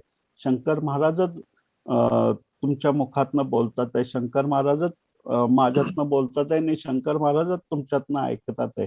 त्यामुळं ये जिंदगी आज जो तुम्हारे बदन की छोटी बड़ी नसों में मचल रही है, तुम्हारे पैरों से चल रही है. ये जिंदगी आवाज बनकर तुम्हारे लफ्जों में ढल रही है. म्हणजे तुमचा आवाज, तुमचं साथ, तुमची जी शब्द आहेत, ते शब्द पण महाराजांचेच आहेत. तुम्हारे लफ्जों में ढल रही है ये जिंदगी जाने कितनी सदियों में यूं ही शक्लें बदल रही है. म्हणजे तुम्ही जे आज आहात ते ह्याच्या आधीच्या जन्मी पण होता, त्याच्या आधीच्या जन्मी पण होता. वेगवेगळे रूप, वेगवेगळे आकार, वेगवेगळ्या शक्ल घेऊन, रूप घेऊन, चेहरे घेऊन तुम्ही जन्मले आहात. ये जिंदगी आज जो तुम्हारे बदन की छोटी बड़ी नसों में मचल रही है, तुम्हारे पैरों से चल रही, तुम्हारे आवाज से गले से निकल रही है, तुम्हारे लफ्जों में ढल रही है. ये जिंदगी जाने कितनी सदियों में यूं ही शक्लें बदल रही है. बदलते चेहरे, बदलते जिस्मों में चलता फिरता है एक शरारा, जो इस घड़ी नाम है तुम्हारा. उसी से सारी चहल पहल है, उसी से रोशन है हर नजारा. कलम उठाओ या सर झुकाओ, सितारे तोड़ो या घर बनाओ. कलम उठाओ या सर झुकाओ, तुम्हारी आंखों की रोशनी तक है खेल सारा. ये खेल होगा नहीं दोबारा, ये खेल होगा नहीं दोबारा. हे जे तुमच्या शरीरामधलं चैतन्य आहे ना, हे चैतन्य म्हणजेच शंकर महाराज आहे. परमात्मा म्हणजे दुसरं काही नाहीये. तुमच्या अंतरातला जो आत्मा आहे, तो जो आत्म्यातला चैतन्य प्रवाह आहे, त्यालाच आपण परमात्मा म्हणतो. तोच तुमचे शंकर महाराज आहे. ज्या भावनेने तुम्ही त्याला पुसतात, त्याच भावनेने तो तुमच्या समोर प्रकट होतो. त्यामुळं या जीवन प्रवासामध्ये, या जो आपण वाटचाल करतोय, तर त्याला बाहेर शोधण्यापेक्षा आपल्या आत तुम्ही जर महाराजांचं सगळं अख्खं गीता पारायण काय जे केलं असेल, सगळं त्यांच्याबद्दल तुम्ही जे काही त्यांचे सिद्ध वचन असेल, ते काही जाणलं असेल, त्या सगळ्यामध्ये सगळ्यात महत्वपूर्ण सगळं सारसूत्र त्यांनी एकाच वाक्यात सगळं सार त्यांच्या जीवनाचा संदेश सगळं त्यातच दिलेलं आहे. जो मुझे जानता है, म्हणजे तुम्हाला स्वतःला जर तुम्ही ओळखत असाल तर तुम्ही मला ओळखाल, हे त्यांचं एक सारसूत्र आहे. सगळ्या धर्माचं केंद्रीय सूत्र तेच आहे. स्वतःला जाणण्यासाठी स्वतःमध्ये जे चैतन्य आहे, जे आत्मा आपण ज्याला म्हणतो, तर ह्याला जाणण्यासाठी शरीराची गरज आहे. जसं या गझलमध्ये म्हटलेलं आहे शेवटी, ये खेल होगा नहीं दोबारा. म्हणजे जर तुम्हाला या जन्मामध्ये जाणून घ्यायचंय तर तुम्ही इतक्या प्रगाढतेने जाणं की हाच आपला शेवटचा जन्म आहे. आपल्याला पुढं काय माहित कुठला जन्म मिळेल, कुठं मिळेल, परत ह्या गोष्टी घडतील नाही घडतील. जयशंकर प्रतिष्ठान सारखं किंवा आत्मकला सारखं कुठलं तरी ध्यान शिबिरात भाग घ्यायला मिळेल नाही मिळेल, काहीच शाश्वती नाहीये. हा जन्म आपल्या हातात आहे, हे शरीर आपल्या हातात आहे, आणि या शरीरात आपण जो पण आपला आत्मा आहे तोपर्यंत आपण त्या आत्म्याला जाणू शकतो. जर आत्म्याला जाणायचं असेल तर लक्षात ठेवा, शरीर खूप गरजेचं आहे. कारण शरीर नसताना आत्म्याला तुम्ही जाणू शकणार नाही. हा, ही गोष्ट खरी, आत्मा मरत नाही, आत्मा अमर आहे. त्याला अग्नीने जाळू शकता येत नाही, त्याला हवा वाहू शकत नाही, त्याला तलवार कापू शकत नाही. ह्या सगळ्या गोष्टी खऱ्या आहेत. तुम्ही अमृत पुत्र आहात. तुम्ही परमात्मा आहात म्हटल्यावर तुम्ही अमृतच आहात. तुमचा पण जन्म नाही, मृत्यू नाही. आणि या सगळ्या संसाराचं सगळं सूत्रधार तुम्हीच आहात. तुमच्या हातच तो दडलेला आहे. पण तुम्ही हे असं झालं की एवढं मोठ्या अख्ख्या ब्रह्मांडाचे मालक तुम्ही, आणि तुम्ही स्वतःला असं समजून जगताय की अरे मी काहीच नाही, मी खूप शूद्र आहे, मी खूप हे आहे. तुम्हाला ते खजाना, ती आतला तुमचा जी काही संपत्ती आहे ती तुम्हाला माहीतच नाहीये. आणि हे जे काय आपण हे शिबिर घेतलेलं आहे, ह्या किंवा हे ध्यानविधी घेतो, हे सगळे त्या प्रवासात, त्या टप्प्यामध्ये ते जाणून घेण्याच्या आपल्याला दृष्टीने जो मार्गक्रम आपल्याला करायचा आहे त्या दिशेने आपली वाटचाल चालू आहे. आता इथं ओंकारच्या बाबतीत पण बरेच परत परत प्रश्न येतात आहे की पहिलं चरण केलं, दुसऱ्या चरणावर दुसरे चरण करताना अडचणी येतात, काही लोकांना तिसरं चरण करताना अडचणी येतात. एकूण जो सगळ्या प्रश्नाचा जर सार घेतला ना आपण, तर त्याच्यामध्ये सगळ्यांनी पहिला जे चरण आहे ते खूप सुंदर केलेलं आहे. सगळ्यांना त्याचं म्हणजे ट्युनिंग व्यवस्थित जमलेलं आहे. दुसऱ्या आणि तिसऱ्या चरणावर थोडीशी समस्या येते. तर दुसऱ्या चरणावर मी सांगितलं की मनातल्या मनातच आपल्याला उच्चारण करायचंय, म्हणजे ओठांनी नाही बोलायचंय, तोंडाने नाही बोलायचंय, मनातले बोलायचं. म्हणजे मनातल्या मनातच त्याचं तो ओम ओम असं हे उच्चारण मनातलं करायचं, ओठ नाही चालवायचे, आवाज नाही यायला पाहिजे दुसऱ्या चरणावर. आता ह्याच्यामध्ये काही लोकांना थोडस बैचन होत आहे, अस्वस्थ होत आहे, काहीच पाठ दुखते किंवा काही. हे बघा, सुरुवात आपण केलेली आहे आणि या सुरुवातीच्या ह्याच्यामध्ये थोड्याफार अडचणी समस्या येत असेल शारीरिक पातळीवर, तर त्याच्याकडे दुर्लक्ष करा. कारण जे तुम्हाला मिळणार आहे ते खूप मोठं आहे, ते त्याची किंमत होऊ शकणार नाहीये. त्यामुळं आणि खरंच या काही दिवसामध्ये ग्रुपमध्ये सगळ्यांनी खूप समग्रतेने त्यात सहभाग घेतलेला आहे आणि प्रयत्न करतात आहे. अजित त्रिभुवन आणि आज तर पप्पांनी पण त्याच्यामध्ये त्या म्हणजे प्रात्यक्षिकमध्ये अनुभवामध्ये तुम्ही जावं या तळमळीने त्यांनी पण एक प्रयास सुरू केलेला आहे. मोटिवेशन त्यांचं पण चालू आहे. तर या सगळ्या ह्याच्यामध्ये आपल्याला त्या अनुभवातनं जर जायचं असेल तर ह्या छोट्या मोठ्या जे तक्रारी आहेत शारीरिक पातळीवरच्या, त्याच्याकडे थोडं दुर्लक्ष करा. कारण कसं आहे, आपल्या व्यवस्थित बसायला यायलाच कमीत कमी 7-8 दिवस लागतात, की जसं स्थिर सहज आसनामध्ये बसायला एक 7-8 दिवस लागतात. त्याच्यानंतर हळूहळू ते ट्युनिंग येतं. त्यामुळं आणि मन हे चंचलच असतं, मनामध्ये असंख्य विचार येत असतात, ते हे येतच असतं, तो अस्थिर असतो. त्यामुळे दुसऱ्या चरणावर मनाच्या पातळीवर ज्याला तुम्ही करायला जातात तर साहजिक आहे की मन तुमच्यावर मालकीयत गाजवत असतं. आणि तुम्ही मनाला ताबा मिळवण्याला चाललात, त्याचं अस्तित्व धोक्यात आल्यावर तो कसं काय स्वस्थ बसेल? तो बेचैन होणारच, अस्वस्थ होणारच. त्यामुळं त्याच्याकडे दुर्लक्ष करा. तुम्ही तुमचा प्रवास चालू ठेवा, तुमची साधना चालू ठेवा. तुम्ही समग्रतेने ते करण्याचा प्रयत्न करा. त्याच्यामध्ये अं, अं, मन मन बेचैन असणारच सुरुवातीला. ह्याच्या म्हणजे पहिल्या काही दिवसामध्ये थोडस ही अडचण येईल तुम्हाला.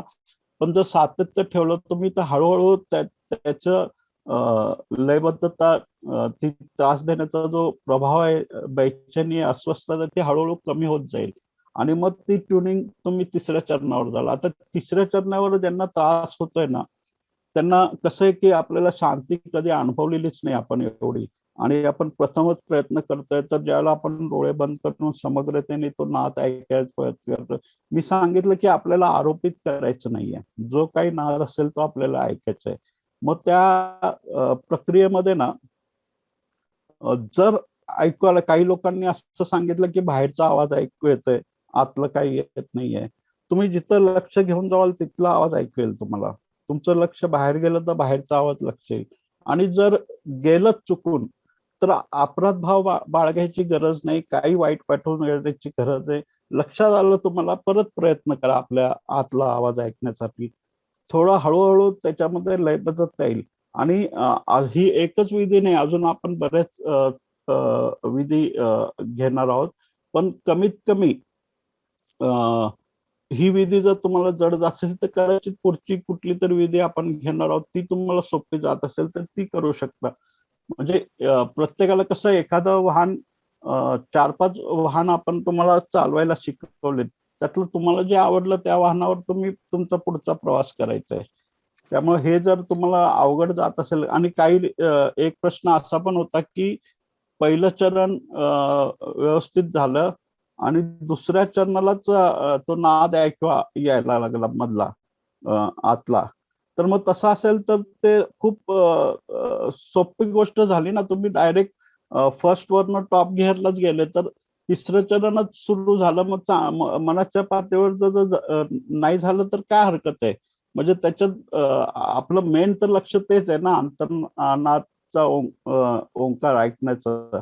त्यामुळे जर दुसऱ्या चरणानंतर तुम्ही डायरेक्ट तिसऱ्या चरणावर तुमची जंप गेली, म्हणजे तुम्ही फास्ट गेलात, तर त्याचं उलट चांगली गोष्ट आहे ती. त्यासाठी त्याचं स्वागत करा आणि त्या ह्याच्यामध्ये स्थिर राहण्याचा प्रयत्न करा की आपलं दुसरं चरण मिस झालं हे मनात आणून देऊ नका. पहिलं चरण झालं आणि दुसऱ्या डायरेक्ट तुम्ही तिसऱ्या ह्याच्यात प्रवेश करत असाल तर चांगली गोष्ट आहे ना. तुम्ही कधी पण बघा, गाडी चालवणारा व्यक्ती जर पहिला शिकत असेल गाडी, तर त्याला क्लच कुठे, ब्रेक कुठे, एक्सलेटर कुठे, स्टेअरिंगचं हे सगळं जजमेंट सांभाळत थोडस अवघड होतं त्याला सुरूला. आणि पण जसं त्याला थोडस अभ्यास व्हायला लागतो चालवण्याचा, मग त्याला ब्रेक कुठे, एक्सलेटर कुठे, हे सगळं काय बघायची गरज नाही. मग पहिल्यांदा तो फर्स्ट सेकंड गिअर मध्ये चालवत असतो, कारण टॉप गिअरला जायची भीती वाटत असते त्याला. पण जसं त्याचा अभ्यास होतो तसं त्याचं आत्मविश्वास वाढतो, तसं तो टॉप गिअर मध्ये गाडी चालवायला लागतो डायरेक्ट फर्स्ट सेकंड मध्ये. जसं हायवेवर तो टॉप म्हणून टाकतो, तो सिटीमध्ये पण चालू शकतो. तर अशा पद्धतीने ही विधी पण तुम्हाला हळूहळू त्याच्यामध्ये तुम्हाला अभ्यास येईल. आत्ताशी 1-2 दिवस झालेत आणि मी तुम्हाला तर 21 दिवसाचं हे सांगितलंय. 21 दिवस तरी कमीत कमी सातत्य पाहिजे एकाच साधनेमध्ये, तर त्याच्या परिणाम तुम्हाला दिसायला लागतील. तर हे गोष्ट लक्षात ठेवा की ओंकार ध्यान जर तुम्ही करत असाल, तुम्ही 1-2 दिवसात पण तुम्हाला जे काही मिळते अनुभव, तो पण काही कमी नाहीये, त्याचं पण स्वागत करा.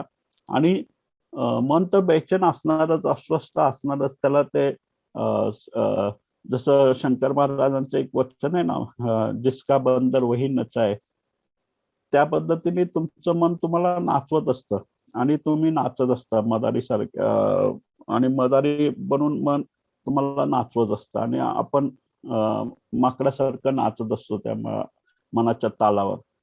त्यामुळं काही हरकत नाही. प्रयत्न चांगले आहेत, सगळ्यांचं स्वागत आहेत. आणि खरंच मी तुमच्या सगळ्यांचा अनुभव आहे. तुम्ही एवढ्या प्रेमाने आणि विश्वासाने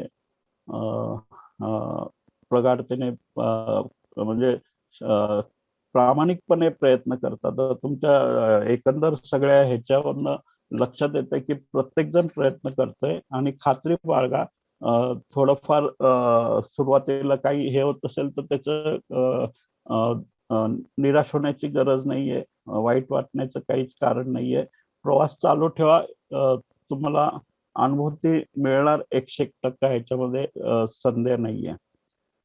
तर आपण आता आज एक कुठली तरी एक ध्यानविधी आज पण घेऊया. प्रश्न आपले संपलेले आहेत. तर मला वाटतं विचाराच्या संदर्भात पण काही प्रश्न आले होते. तर विचार ध्यान आपण घेऊया. आणि या विचार ध्यानासाठी जसं ओंकार ध्यानाच्या बाबतीत झालं की आपल्याला वेळच मिळाला नाही. आणि ऍक्च्युली कसं होतं, ओंकार ध्यानाच्या बाबतीत अजितने मला कल्पना दिली होती की तुम्हाला एक्स्ट्राच्या वेळ आहे, त्यामुळे मागं पुढं झालंय तर चालेल. पण माझ्याकडनं चूक झाली, मी ते डोक्यात 9:30चा टाइम घेऊन बसलो होतो. त्यामुळं मी तो लवकर संपवण्याच्या हिशोबाने वेळ हे केला. तर हरकत नाही. आपण जसं पप्पांनी आता सांगितलं त्याप्रमाणे एखादी क्लिप करून मी टाकण्याचा प्रयत्न करतो, जेणेकरून सगळ्यांना सोपं जाईल नेमकं कशा पद्धतीने हे करायचंय ते. आणि दुसरी गोष्ट, अजूनही काही प्रश्न आले तर जरूर तुम्ही ग्रुपवर विचारा, आपण त्याचं निरसन करूया. आणि जे जे लोक प्रामाणिकपणे प्रयत्न करतात आहे त्यांच्या सगळ्यांचा मी आभारी आहे. आता विचाराच्या बाबतीत पण काही प्रश्न आले, तर विचार ध्यान आज आपण घेऊया. तर विचार ध्यान हा पण सगळे ध्यान शेवटी मनाशी संबंधित आहे.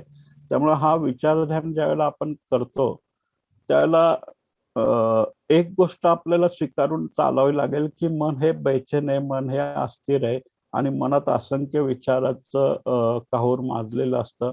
त्यामुळे तुम्ही डोळे बंद करून ध्यानाला बसला आणि तुमचं सगळं लक्ष तुम्ही जर विचारावर केंद्रित केलं तर तुमच्या असं लक्षात येईल की खूप असंख्य विचाराचं वादळ तुमच्या अवतीभोवती त्या मनामध्ये उठायला सुरुवात होते. मग विचार ध्यान खूप सोपी ध्यानविधी आहे ही. ह्याच्यामध्ये फक्त डोळे बंद करायचे आपल्याला, नाही आपल्याला आपल्या विचारांकडे तटस्थपणे पाहायचंय. आता हे तटस्थपणे पाहायचंय म्हणजे कसं आहे, जसं तुम्ही तुमच्या गॅलरीत उभारून रस्त्यातल्या येणाऱ्या जाणाऱ्या वाहनाकडे बघता किंवा एका बस स्टॉपवर उभे राहिलेत आणि येणारे जाणाऱ्या वाहनांकडे तुम्ही बघताय, तसं तुमच्या विचारांना पाहायचंय. त्या विचारावर स्वार होऊन तुम्हाला पुढे नाही जायचंय. आपण करतो काय, आपली चूक काय होते की एखादा विचार आला त्या विचाराच्या बरोबर आपण वाहत जातो. म्हणजे आपण आपल्या चैतन्याचं जो केंद्र आहे त्यापासून परिधीवरनं असं बाहेर बाहेर जायला लागतो. तो विचार ध्यानामध्ये फक्त एवढंच आपल्याला करायचंय, डोळे बंद करायचे आहेत आणि संपूर्ण लक्ष आपल्या येणाऱ्या जाणाऱ्या विचाराकडे पाहायचंय. मी काय म्हणतो, जर त्यावेळेला म्हणजे ज्यावेळेला विचार ध्यान तुम्ही करताय त्यावेळेला असं पण लेबल लावू नका की अरे हा चांगला विचार आहे, ह्याला कुरवाळत बसायचं, ह्याला थांबून ठेवायचं, हा वाईट विचार आहे, हा नको, हा जायला पाहिजे. अजिबात काय निर्णय घ्यायचा नाही. कसा का विचार असं ना, किती चांगला असू दे, किती वाईट असू दे, जसा असेल तसं त्याला पहा. त्याच्यात निर्णय घेऊ नका. निर्णय नाही घ्यायचा तुम्हाला फक्त पाहायचंय तटस्थपणे. तो चांगला असू दे, तो वाईट असू दे, तो शुभ असू दे, तो अशुभ असू दे, कसा का विचार येणार, जे विचार येतील ते आपल्याला फक्त पाहायचे तटस्थपणे, त्याच्यात निर्णय घ्यायचा नाही. आणि असं पण नाही करायचं की अरे वाईट विचार आहे तर थोपवण्याचा प्रयत्न करू नका, थांबवण्याचा प्रयत्न करू नका. अरे वाईट विचार येतोय, नको, हा नाही यायला पाहिजे, काहीच करायचं नाही. येऊ दे त्याला, तो किती विचाराचं वादळ यायचं येऊ दे. त्या सगळ्या विचाराची शक्ती कुठे असते माहितीये का, ज्यावेळेला तुम्ही संघर्ष करता मनाशी. हे बघा, कुठली पण ध्यानविधी ही संघर्षातनं तुम्हाला काही मिळणार नाही. तुम्ही तुमच्याच मनाविरुद्ध लढायला सुरुवात केली तर तुम्ही जिंकू शकणार नाही. कारण कोण मन तरी हारेल, तुम्ही तर हारला. मन हारलं तरी तुम्ही हारलं, तर तुम्ही हारला तरी हारल्यातच जम आहे. म्हणजे आपलं शरीराच्या एका हाताने दुसऱ्या हाताबरोबर युद्ध केल्यासारखं आहे. मीच माझ्याशी लढण्यासारखं आहे. त्यामुळे लक्षात ठेवा, युद्ध करून, मनाशी संघर्ष करून, मनाशी दुश्मनी करून, मनाशी शत्रुता करून, त्याच्या विरोधात जाऊन आपल्याला सत्य जाणून घेता येणार नाही. हा मनाचा आपल्याला उपयोग करायचा आहे, शिडी सारखा उपयोग करायचा आहे. आणि त्याच मनाचा शिडी सारखा उपयोग करून त्याचं अतिक्रमण करायचं आहे. त्यामुळं मनाचा सहयोग करून घ्यायचा, उपयोग करून घ्यायचा. मनाच्याच पायरीवर पाय ठेवून ठेवून आपल्याला वर जायचंय समाधीपर्यंत. मग आता हे लक्षात ठेवा की ज्यावेळेला तुम्ही विचार ध्यानाला बसाल, डोळे बंद करून तुम्ही सुरू कराल, तर विचार येणार तर ते आले तर अस्वस्थ होण्याची गरज नाही. अस्वस्थ का होतो आपण? कारण आपण त्याच्याशी संघर्ष करायला लागतो की अरे हे नाही यायला पाहिजे. आपण निर्विचार अवस्था आपल्याला का येत नाहीये, तर ती का येत नाही? कारण आपण हा विचार टाळायला बघतो, हा विचार अस्वीकार करायला बघतो, या विचाराबरोबर वाहत जातो. पुढे गेल्यावर लक्षात येतं की अरे आपण एक विचाराने सुरू केलं होतं, तो कुठं कुठं फाटे फुटत अजून भलत्याच विचाराकडे आपण गेलेलो असतो. तर मनाचं चंचलता, बेचैनी, अस्वस्थता, विचार म्हणजेच मन आहे. मन म्हणजेच विचार आहे. त्यामुळे ज्या वेळेला तुम्ही ध्यानाला बसाल आणि विचार येत असतील, तर अजिबात तुमच्या डोक्यामध्ये त्याच्याबरोबर लढायचं भाव ठेवू नका. त्या विचारांबरोबर आपल्याला लढायचं नाहीये, आपल्याला युद्ध नाही करायचंय, आपल्याला शांतीच्या दिशेने वाटचाल करायची. मग त्यासाठी त्याला किती गोंधळ घालायचंय, नाचायचंय, नाचू द्या. तुम्ही फक्त बघत राहा. तुम्ही त्याच्या तालावर नका नाचू, त्याला नाचू द्या ना. तुम्ही फक्त बघायचं काम करा. विचार ध्यानामध्ये आपल्याला फक्त डोळे बंद करायचे आणि येणाऱ्या जाणाऱ्या विचारांकडे बघायचंय. तर ह्याच्यामध्ये फरक कसा होतो मी तुम्हाला लक्षात सांगतो की जसं आपण सुरू केलं, आता आज सुरू केलं समजा हे ध्यान, तुम्ही डोळे बंद केले, 10 मिनिटं तुम्ही अलाराम लावला आणि पूर्ण लक्ष तुमच्या विचारांवर केंद्रित केलं. ते येतात आहे, जातात आहे, आणि तुम्ही काहीच संघर्ष केला नाही. वाईट आला, चांगला आला, कुठल्याही विचारांबरोबर तुम्ही तादात्म्य ठेवलं नाही, फक्त पाहत राहिला. जसं एखाद्या पडद्यावर आपण चित्रपट बघतो, त्या व्हाईट पडद्यावर वेगवेगळे प्रोजेक्टर मार्फत चित्र येत असतात, त्यातनं दृश्य निर्माण होतं. तर आपल्याला ते सगळं बघायचं तटस्थ पडद्यासारखं. त्या पडद्यावर काय काय येतंय येऊ द्या, आपण फक्त बघत राहायचंय. आपल्याला त्याच्याशी तादात्म्य नाही करायचंय, त्याच्यात सहभाग नाही व्हायचा. आपल्याला फक्त बघायचंय, किती त्याला नाचायचं, नाचू द्या. आणि ज्यावेळेला तुम्ही या भावनेने बसता ध्यानाला, की त्या विचाराची शक्ती क्षीण होते. म्हणजे विचाराला शक्ती का मिळते? आपण लढतो, असं वाटतं की अरे, म्हणजे ज्यावेळेला या ध्यानाला आपण बसतो त्यावेळेला एक गोष्ट लक्षात घ्या, जसं विचार येतील तसं त्या विचारांना तटस्थपणे पाहायचंय. आपल्याला निर्णय करायचा नाहीये, चांगला आणि वाईट असं लेबल पण विचारायला लावायचं नाहीये. आपण फक्त पाहायचंय तटस्थपणे. आणि सुरुवातीला काय होईल, खूप विचार येतील. खूप, जसं माशी घोंगावते आपल्या अवतीभोवती, खूप माशाचा घोळका असतो, तसं विचारांचा घोळका येईल. अजिबात घाबरू नका. येऊ द्या त्यांना, किती यायचं येऊ द्या, किती नाचायचं नाचू द्या. तुम्ही तटस्थपणे पाहत राहा फक्त. आणि ह्याच्यामुळे काय होतं, ज्यावेळेला तुम्ही पाहायला लागतात तटस्थपणे, त्या विचाराची ताकद, त्याची शक्ती, त्याची ऊर्जा क्षीण होते. आणि मग एक विचार येतो आणि मग थोडं अंतर येतं आणि दुसरा विचार येतो. म्हणजे याचा अर्थ आधी खूप विचार सलग एकामागे एक चिटकून येत होते, आता त्या एका आणि दुसऱ्या विचाराच्या मध्ये अंतर यायला सुरुवात होतं. म्हणजे एक विचार आला, थोडं अंतर येतं, परत दुसरा विचार येतो. मग हे जे अंतर आहे मधलं, हे हळूहळू वाढत जातं. निर्विचार ज्याला म्हणतो, जिथे विचारच नाहीये, हे अंतर असं वाढत जातं. म्हणजे एक स्थिती अशी येते की कुठलाच विचार येत नाही. तुम्ही डोळे बंद करता आणि डायरेक्ट तुम्ही निर्विचार स्थितीत पोहोचता. आणि हे खूप अवघड नाहीये. फक्त तुम्ही संघर्ष करू नका. मन अस्वस्थ असतं, ते तुम्हाला त्रास देईल. तुम्हाला वेगवेगळ्या कारणाने ते असं वाटेल की डोळे उघडावा, आता नको हे करायला. पण तुम्ही जर ठरवलं ना निश्चित, तर ते प्रयत्न तुमचे चालू ठेवा. निश्चितच तुम्हाला ती स्थिती अनुभवायला येईलच.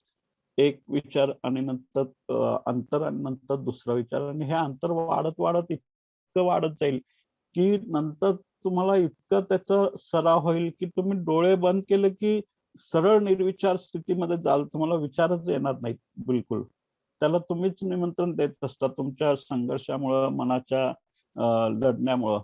आणि मन जेवढं शक्य तेवढं प्रयत्न करतो की तुम्ही स्थिर आणि शांत होऊ नये. कारण ते झालं तर तुम्ही मनाचे मालक होता, आणि मन एवढं सहजासहजी आपली मालकी सोडायला तयार नसतं. त्यामुळे तो कुठल्या ना कुठल्या कारणाने तुम्हाला अडकवण्याचा प्रयत्न करतो. त्यामुळे त्या मनाच्या ह्याच्यात, त्याच्या चालबाजीवर फसू नका.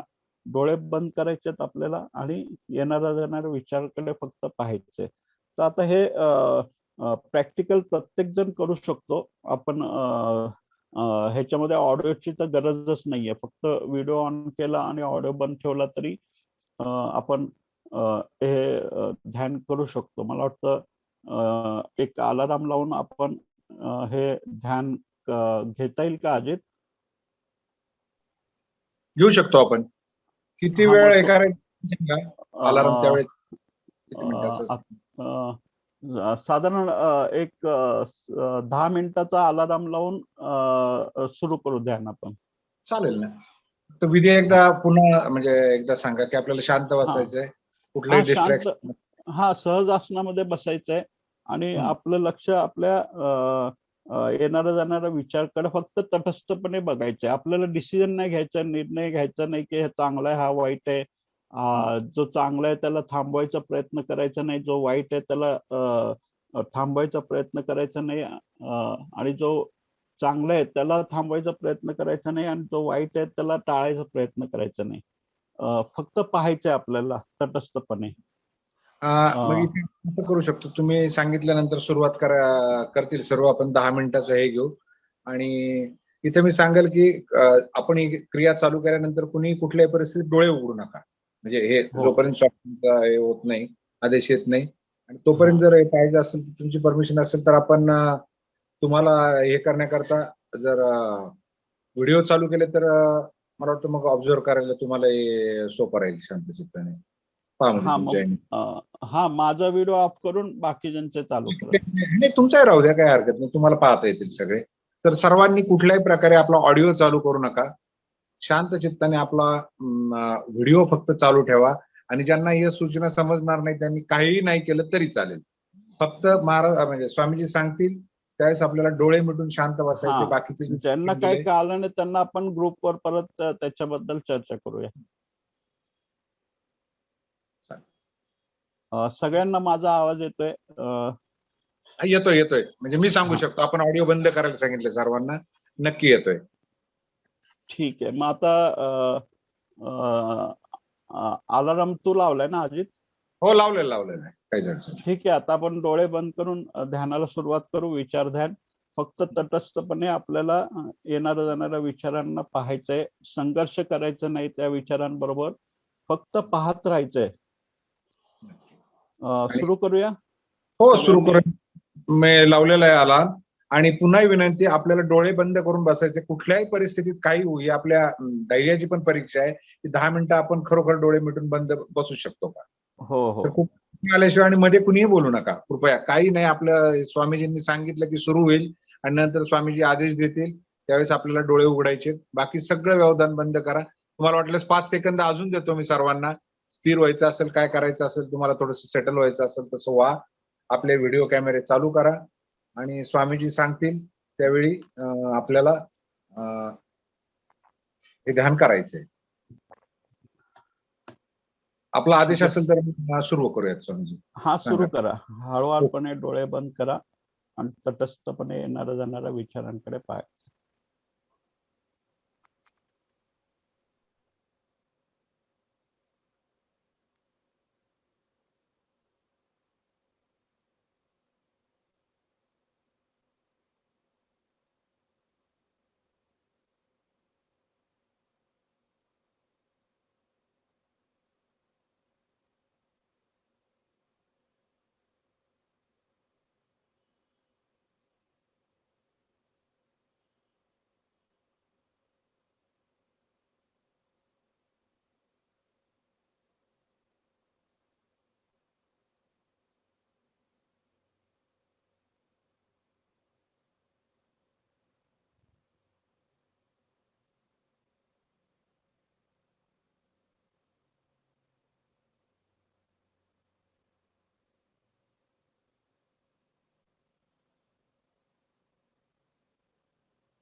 जय शंकर.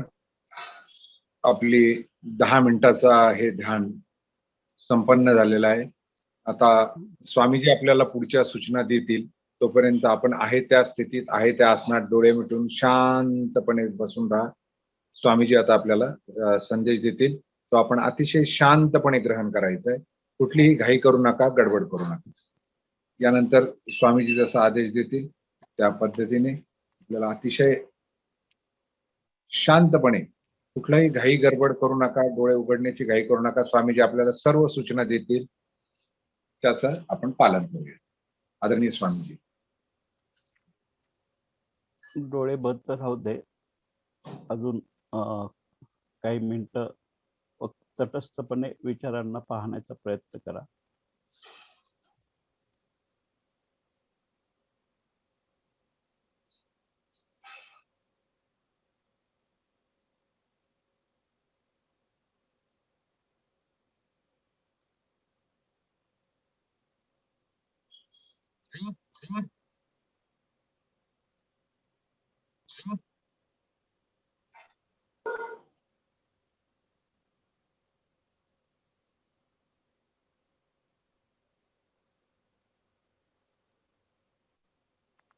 आता हळुवारपणे डोळे उघडू शकता.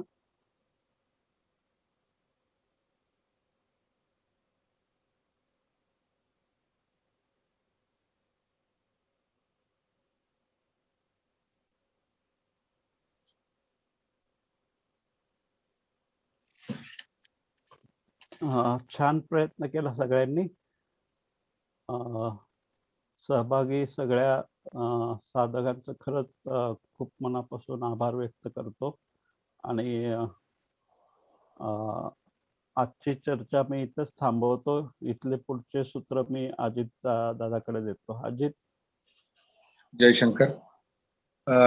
खूप सुंदर विधी. आणि आजचं हे जो प्रवचन आहे किंवा आपलं जे उद्बोधन आहे हे खरं म्हणजे काळाच्या मर्यादेत बसवणं खरंच खूप अवघड आहे. आणि आम्हाला इथे दिवसेंदिवस सार्वत्रिक सर्वांच्याच वतीने मी भावना व्यक्त करतोय आणि ती मी सुद्धा वैयक्तिकरित्या अनुभवतोय की ओंकार अजून कुठं आमचं समजलं नाही, फुललं नाही. तोच आपले त्यात 3 दिवस गेले ध्यानमग्नतेत. आज हे विचार ध्यान आलं. विचार ध्यानातून पुन्हा नवीन डायमेन्शन आम्हाला मिळालं. पुन्हा एकदा शंकर बाबा समजले, का कृपा करत नाही, माझी नौका कशी किनाऱ्याला लावणार. आणि श्रद्धेचा भाव म्हणजे आज अगदी महाराज तुम्ही म्हणजे कळत नकळत किंवा आम्हाला माहित नाही, परंतु ध्यानीमनी शंकर गीता त्याप्रमाणे 12वा अध्याय ओवी नंबर 11 तेच सुखदुःखाचे मूळ मनाच्या चंचलतेत आहे. आत्मसंशोधन हा त्याच्यावरचा उपाय. हेच या 10 मिनिटात तुम्ही काही न बोलता ते समजून सांगितलं. श्रद्धा म्हणजे ज्यात कशाची अपेक्षा नाही, जी मुळी कधी बदलत नाही, हेही पुन्हा तिथंच म्हणजे नेऊन सोडलं. तिथंच नेताय, तिथंच आणताय, तिथूनच परत बाबा दाखवताय, परत डुबकी मारायला लावताय, परत आणताय. असं खूप सुंदर सुंदर होतंय. काय सगळे शब्दात सांगू. वेळेचं थोडस बंधन आहे, संपूच नये कार्यक्रम हा असा भाव आहे सर्वांच्या वतीने. परंतु आता या मर्यादेमुळे सगळ्या म्हणजे ऑडिओच्या मर्यादेमुळे आणि याच्यामुळे सगळ्यांना व्यक्त करता येत नाही. ते थोडस आपण समजून घेऊ. खूप सुंदर झालं आजचं हे विचार ध्यान. आणि हे म्हणजे यात कृती हीच आहे. उद्या ओंकार करायचं, सगळं करायचं, नंतर पुन्हा 10 मिनिटं बसायचं. मग कळायचं आपलं काय चाललं, कुठे चाललं. दिल्ली, मुंबई, पुणे, कलकत्ता सगळं जग आम्ही हिंडून आलो मधल्या 2-5 मिनिटात काय काय. तर ते आम्ही आता आमच्या मनाशी विचारू. काय हे झालं तर तुम्हाला सांगू की स्थिर होतंय नाही किंवा काय जी अनुभूती आली ती आता उद्या आम्ही ग्रुपवर नक्कीच व्यक्त करू. आदरणीय पप्पाजींना मी विनंती करतो, जर काही महत्वाची सूचना असेल तर त्यांनी सांगावी. आभार व्यक्त करावेत आणि मग आपल्याला त्रिभुवन दादांकडे जायचंय. आणि त्यानंतर आता इतकी छान सर्वांची कूल अगदी मनस्थिती झालेली आहे. तर आज मात्र मला पुन्हा ती गझल मात्र आपण छानपणे ऐकू. तर आदरणीय पप्पाजी. अतिशय सुंदर. आजचं हे आपल्या 4 दिवसाचे जे काही आहे त्याच्यात फार मोठी मोलाची भर पडलेली आहे. प्रातिनिधिक स्वरूपात अपराज आणि सोनटक्के साहेबांचं जर ओपिनियन घेतलं की त्यांना त्या भावनेतून काय जाणवलं. आणि रुपाली मुंडे तिला विचारून घ्या वकील मॅडमला. तर त्यांना काय जाणवलं याचे 10 मिनिटाच्या तटस्थचे मन तटस्थ करण्यात थोडस एक प्रातिनिधिक म्हणून प्रातिनिधिक म्हणून या दोघांचं घ्यावं. अगदी अगदी अपराध घ्या सर, सर. हा, अपराध अपराध शरद सोनटक्के साहेब पण जॉईन झालेले आहेत. तर सर पटकन कुणी घ्या पटकन. हा, मी बोलतो. हा, शरद बोला सर. सोनटक्के. हा, बोला बोला सर. सर व्हिडिओ चालू करा. हा, एक आहे. हो हो, हो चालू. एक तर पहिली गोष्ट म्हणजे ज्या डोळे मिटले तोपर्यंत तेच दिवसभरातले विषय सगळे मनात घोंगावत होते. डोळे मिटल्यानंतर पुढच्या एक टाइम कळाला नाही किती, अर्धा मिनिट असेल, 1 मिनिट असेल काय तो, पण त्याच्यानंतर फक्त हृदयाची टिकटिक ऐकू येत होती. आणि त्या ह्याच्यामध्ये ज्यावेळी तुम्ही जयशंकर म्हणालात त्यावेळी एकदम दचकून जाग आल्यासारखं झालं. ते मधल्या काळामध्ये काहीच नव्हतं असं जाणवलं. तर हे खूप शांत मन झालं ह्या ह्याच्यामध्ये. धन्यवाद. नाही. जाते ना शुभांगी, जाते रुपाली, जाते. हा, जयशंकर रुपाली. पप्पा. हा, बोला बोला. प्रमोद झाला मला वाटतं तुझे. पटकन बोला. श्री स्वामी समर्थ. जय शंकर. श्री जय पप्पा. जयशंकर. जे आता मैत्रे स्वामींनी सांगितलं, जक्कल काकांनी सांगितलं, त्याच्यानंतर मी जरा 10 मिनिटं 15 मिनिटं असं बसतच होतो. आणि आता ज्यावेळी मैत्र स्वामींनी सांगितल्यानंतर जी माझ्या 2 भुवयांमध्ये प्रकाश आणि त्याच्यामध्ये बिंदू असं जाणवायला लागलं की त्या बिंदूच्या बाहेर येऊच नये मी. आणि मैत्रे स्वामींनी मला पर्सनल एक व्हॉट्सअप पण टाकला की पण आता कसं काय करू, विचार. पप्पांना आज फोन केला, पप्पा असं असं होतंय, काय करू. पप्पाने चांगलं मला उत्तर दिलं त्याबद्दल पप्पांचे धन्यवाद, मैत्रे स्वामींचे धन्यवाद आणि काकांचे धन्यवाद, त्याच्यात दादांचे धन्यवाद. आणि याबद्दल काय मी जास्त बोलू शकत नाही, कारण अजूनही माझी ती कधी कधी अवस्था फार बिकट होते आणि मी बाहेर पडू शकत नाही. जय शंकर. धन्यवाद रम्य. या विषयावर अजून सविस्तर बोलता येईल. आपली जी भावावस्था आहे ती नक्कीच अशी दिसते की सगळं काही खूप दाटून आलंय पण बोलता येत नाही. आणि तसंच 1च सेकंद फक्त याला देतो. तशीच अवस्था काहीतरी आमच्या विवेकताईची झालेली आज.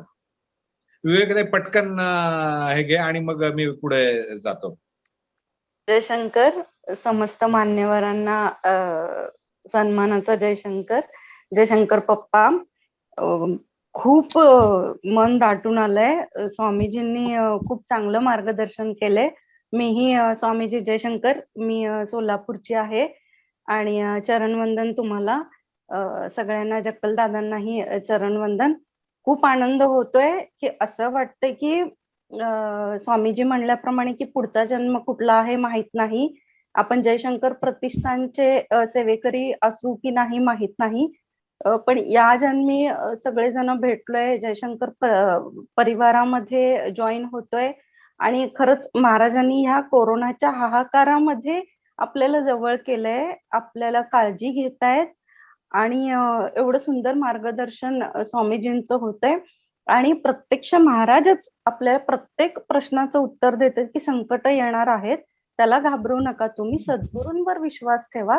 माझे सद्गुरू आहेत, मला जगवत आहेत, म्हणजे निश्चितच काहीतरी चांगलंच होणार आहे पुढे. तर पूर्णपणे तन मन धनानी समर्पित आहोत महाराजांना. स्वामीजी खूप छान विवेचन केलं की मन दाटून आलंय की सारखं डोळे भरून येत आहेत.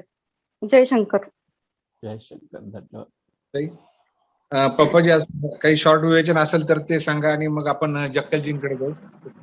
आपल्याकडे 7-8 मिनिटाचा अजून 8 ते 10 मिनिटाचा अवधी आहे. वाटल्यास जर जरूर पडली तर शिल्पाताई थोडस एक 5-10 मिनिटाचा आज एक्सटेन्शन घे. कारण काय की थोडस म्हणजे अगदी खूप चांगल्या मोडवर आहोत आपण, तर त्याच्यात पप्पाजी काही सांगायचंय. पप्पाजी. जय शंकर. जक्कलजींना बोलू. नाही जक्कलजींनाच बोल. हो चालेल. आदरणीय पप्पा, स्वामी मैत्रेयजी, अजित दादा आणि सर्व उपस्थित सदस्य, आपण सर्वांचं साक्षात आणि सगुण स्वरूपात दर्शन या कार्यक्रमाच्या निमित्ताने आज होत आहे आणि प्रतिक्रियेच्या माध्यमातून आपण सर्व उपस्थित सहभागी सदस्य समोर आहात. स्वामी मैत्रेयजींनी अतिशय सोप्या पद्धतीनंच आपल्याला सांगण्याचा प्रयत्न केला, तरी ते खूप अवघड आहे, आपल्या सर्वांना माहिती आहे. विश्वास सगळेजण ठेवतात, पण त्याचं श्रद्धेत रूपांतरण आपल्याला करता आलं पाहिजे. ज्या शंकर महाराजांवर आपण श्रद्धा ठेवली आहे आणि त्या शंकर महाराजांना उद्देशून असं आपण म्हणतो की आम्ही तुमच्यावर श्रद्धा ठेवली आहे, तुमच्यावर आम्ही विश्वास ठेवलेला आहे. तो विश्वास आपण आपल्या आतच ठेवलेला असतो आणि अशा प्रकारे आपण आपल्याच आत ठेवलेला जो विश्वास आहे त्याचा हळूहळू श्रद्धेत रूपांतर करता आलं पाहिजे. एक एक अनुभव आपल्याला घडवण्यास येतो, एक एक अनुभव आपल्याला झाडत असतो, चटके देत असतो. आपल्या अंतरी ह्याची जाणीव असली पाहिजे की एक उत्तमात उत्तम दागिना बनवण्यासाठी म्हणून त्याने आपल्याला टाकून दिलेलं नाहीये, कारण त्याला माहिती आहे की हा निवडी योग्य असा असल्यामुळे त्याला मी जवळ घेतलाय, त्याला मी एक एक अनुभव देऊन घडवण्याचा प्रयत्न करतोय आणि अशा घडवण्याच्या प्रक्रियेमधनं एक उत्तम असा दागिना तयार होणार आहे आणि तो असा उत्तम असा दागिना निर्माण होण्यासाठी माझी जर त्यांनी निवड केली असेल तर त्यांनी दिलेला प्रत्येक ठोका, प्रत्येक चटका हा माझ्याचसाठी आहे. अशा प्रकारे आपल्या जीवनात येणाऱ्या प्रत्येक अनुभवाला आपण स्वीकार करूया. महाराजांचे आपण खास निवडीत आहोत, म्हणूनच आपल्या जीवनात जे काही अवघड परिस्थिती असेल ती आहे त्यांनी त्यांच्यावर सोपवलंय, त्यांनी कसं ठेवायचं आहे हे सर्वस्वी त्यांच्यावर अवलंबून आहे. अशा या धारणेत आपण सर्वजण हळूहळू एक एक ध्यानविधीच्या अनुभवात जात असताना, एक एक विचाराच्या गुंत्यामधून सुटत असताना ते आनंदाचं निरभ्र असं आकाश पाहण्याचा प्रत्येकाला अनुभूती येवो. शंकर महाराजांचं परिपूर्णतेनं दर्शन आणि भेट आपणा सर्वांना घडो अशी विनंती मी शंकर महाराजांच्या प्रती करतो. आणि ते काव्य ज्याच्यावरती स्वामीजी बोलले, प्रत्येकाच्या शरीरात नसानसात शंकर महाराजच आहेत, त्याचा अनुभव आपण त्या काव्याच्या निमित्ताने घेऊया. धन्यवाद. जयशंकर त्रिभुवन दादा. आता काही बोलायसारखं म्हणजे आपण त्या सगळेच एका वेगळ्या भावावस्थेत आहोत आणि या भावावस्थेवरच या सुंदर आजच्या मीटिंगचा आपण आजच्या पुरता विराम घेऊ. परंतु त्यापूर्वी पुन्हा शिल्पाताई आपण ती गझल ऐकूनच जाऊया, सगळ्यांना आवडेल. आणि असं समजू की मस्त महाराजांबरोबर आहेत, आपल्या शरीरात महाराज आहेत, आपल्या श्वासात आहेत.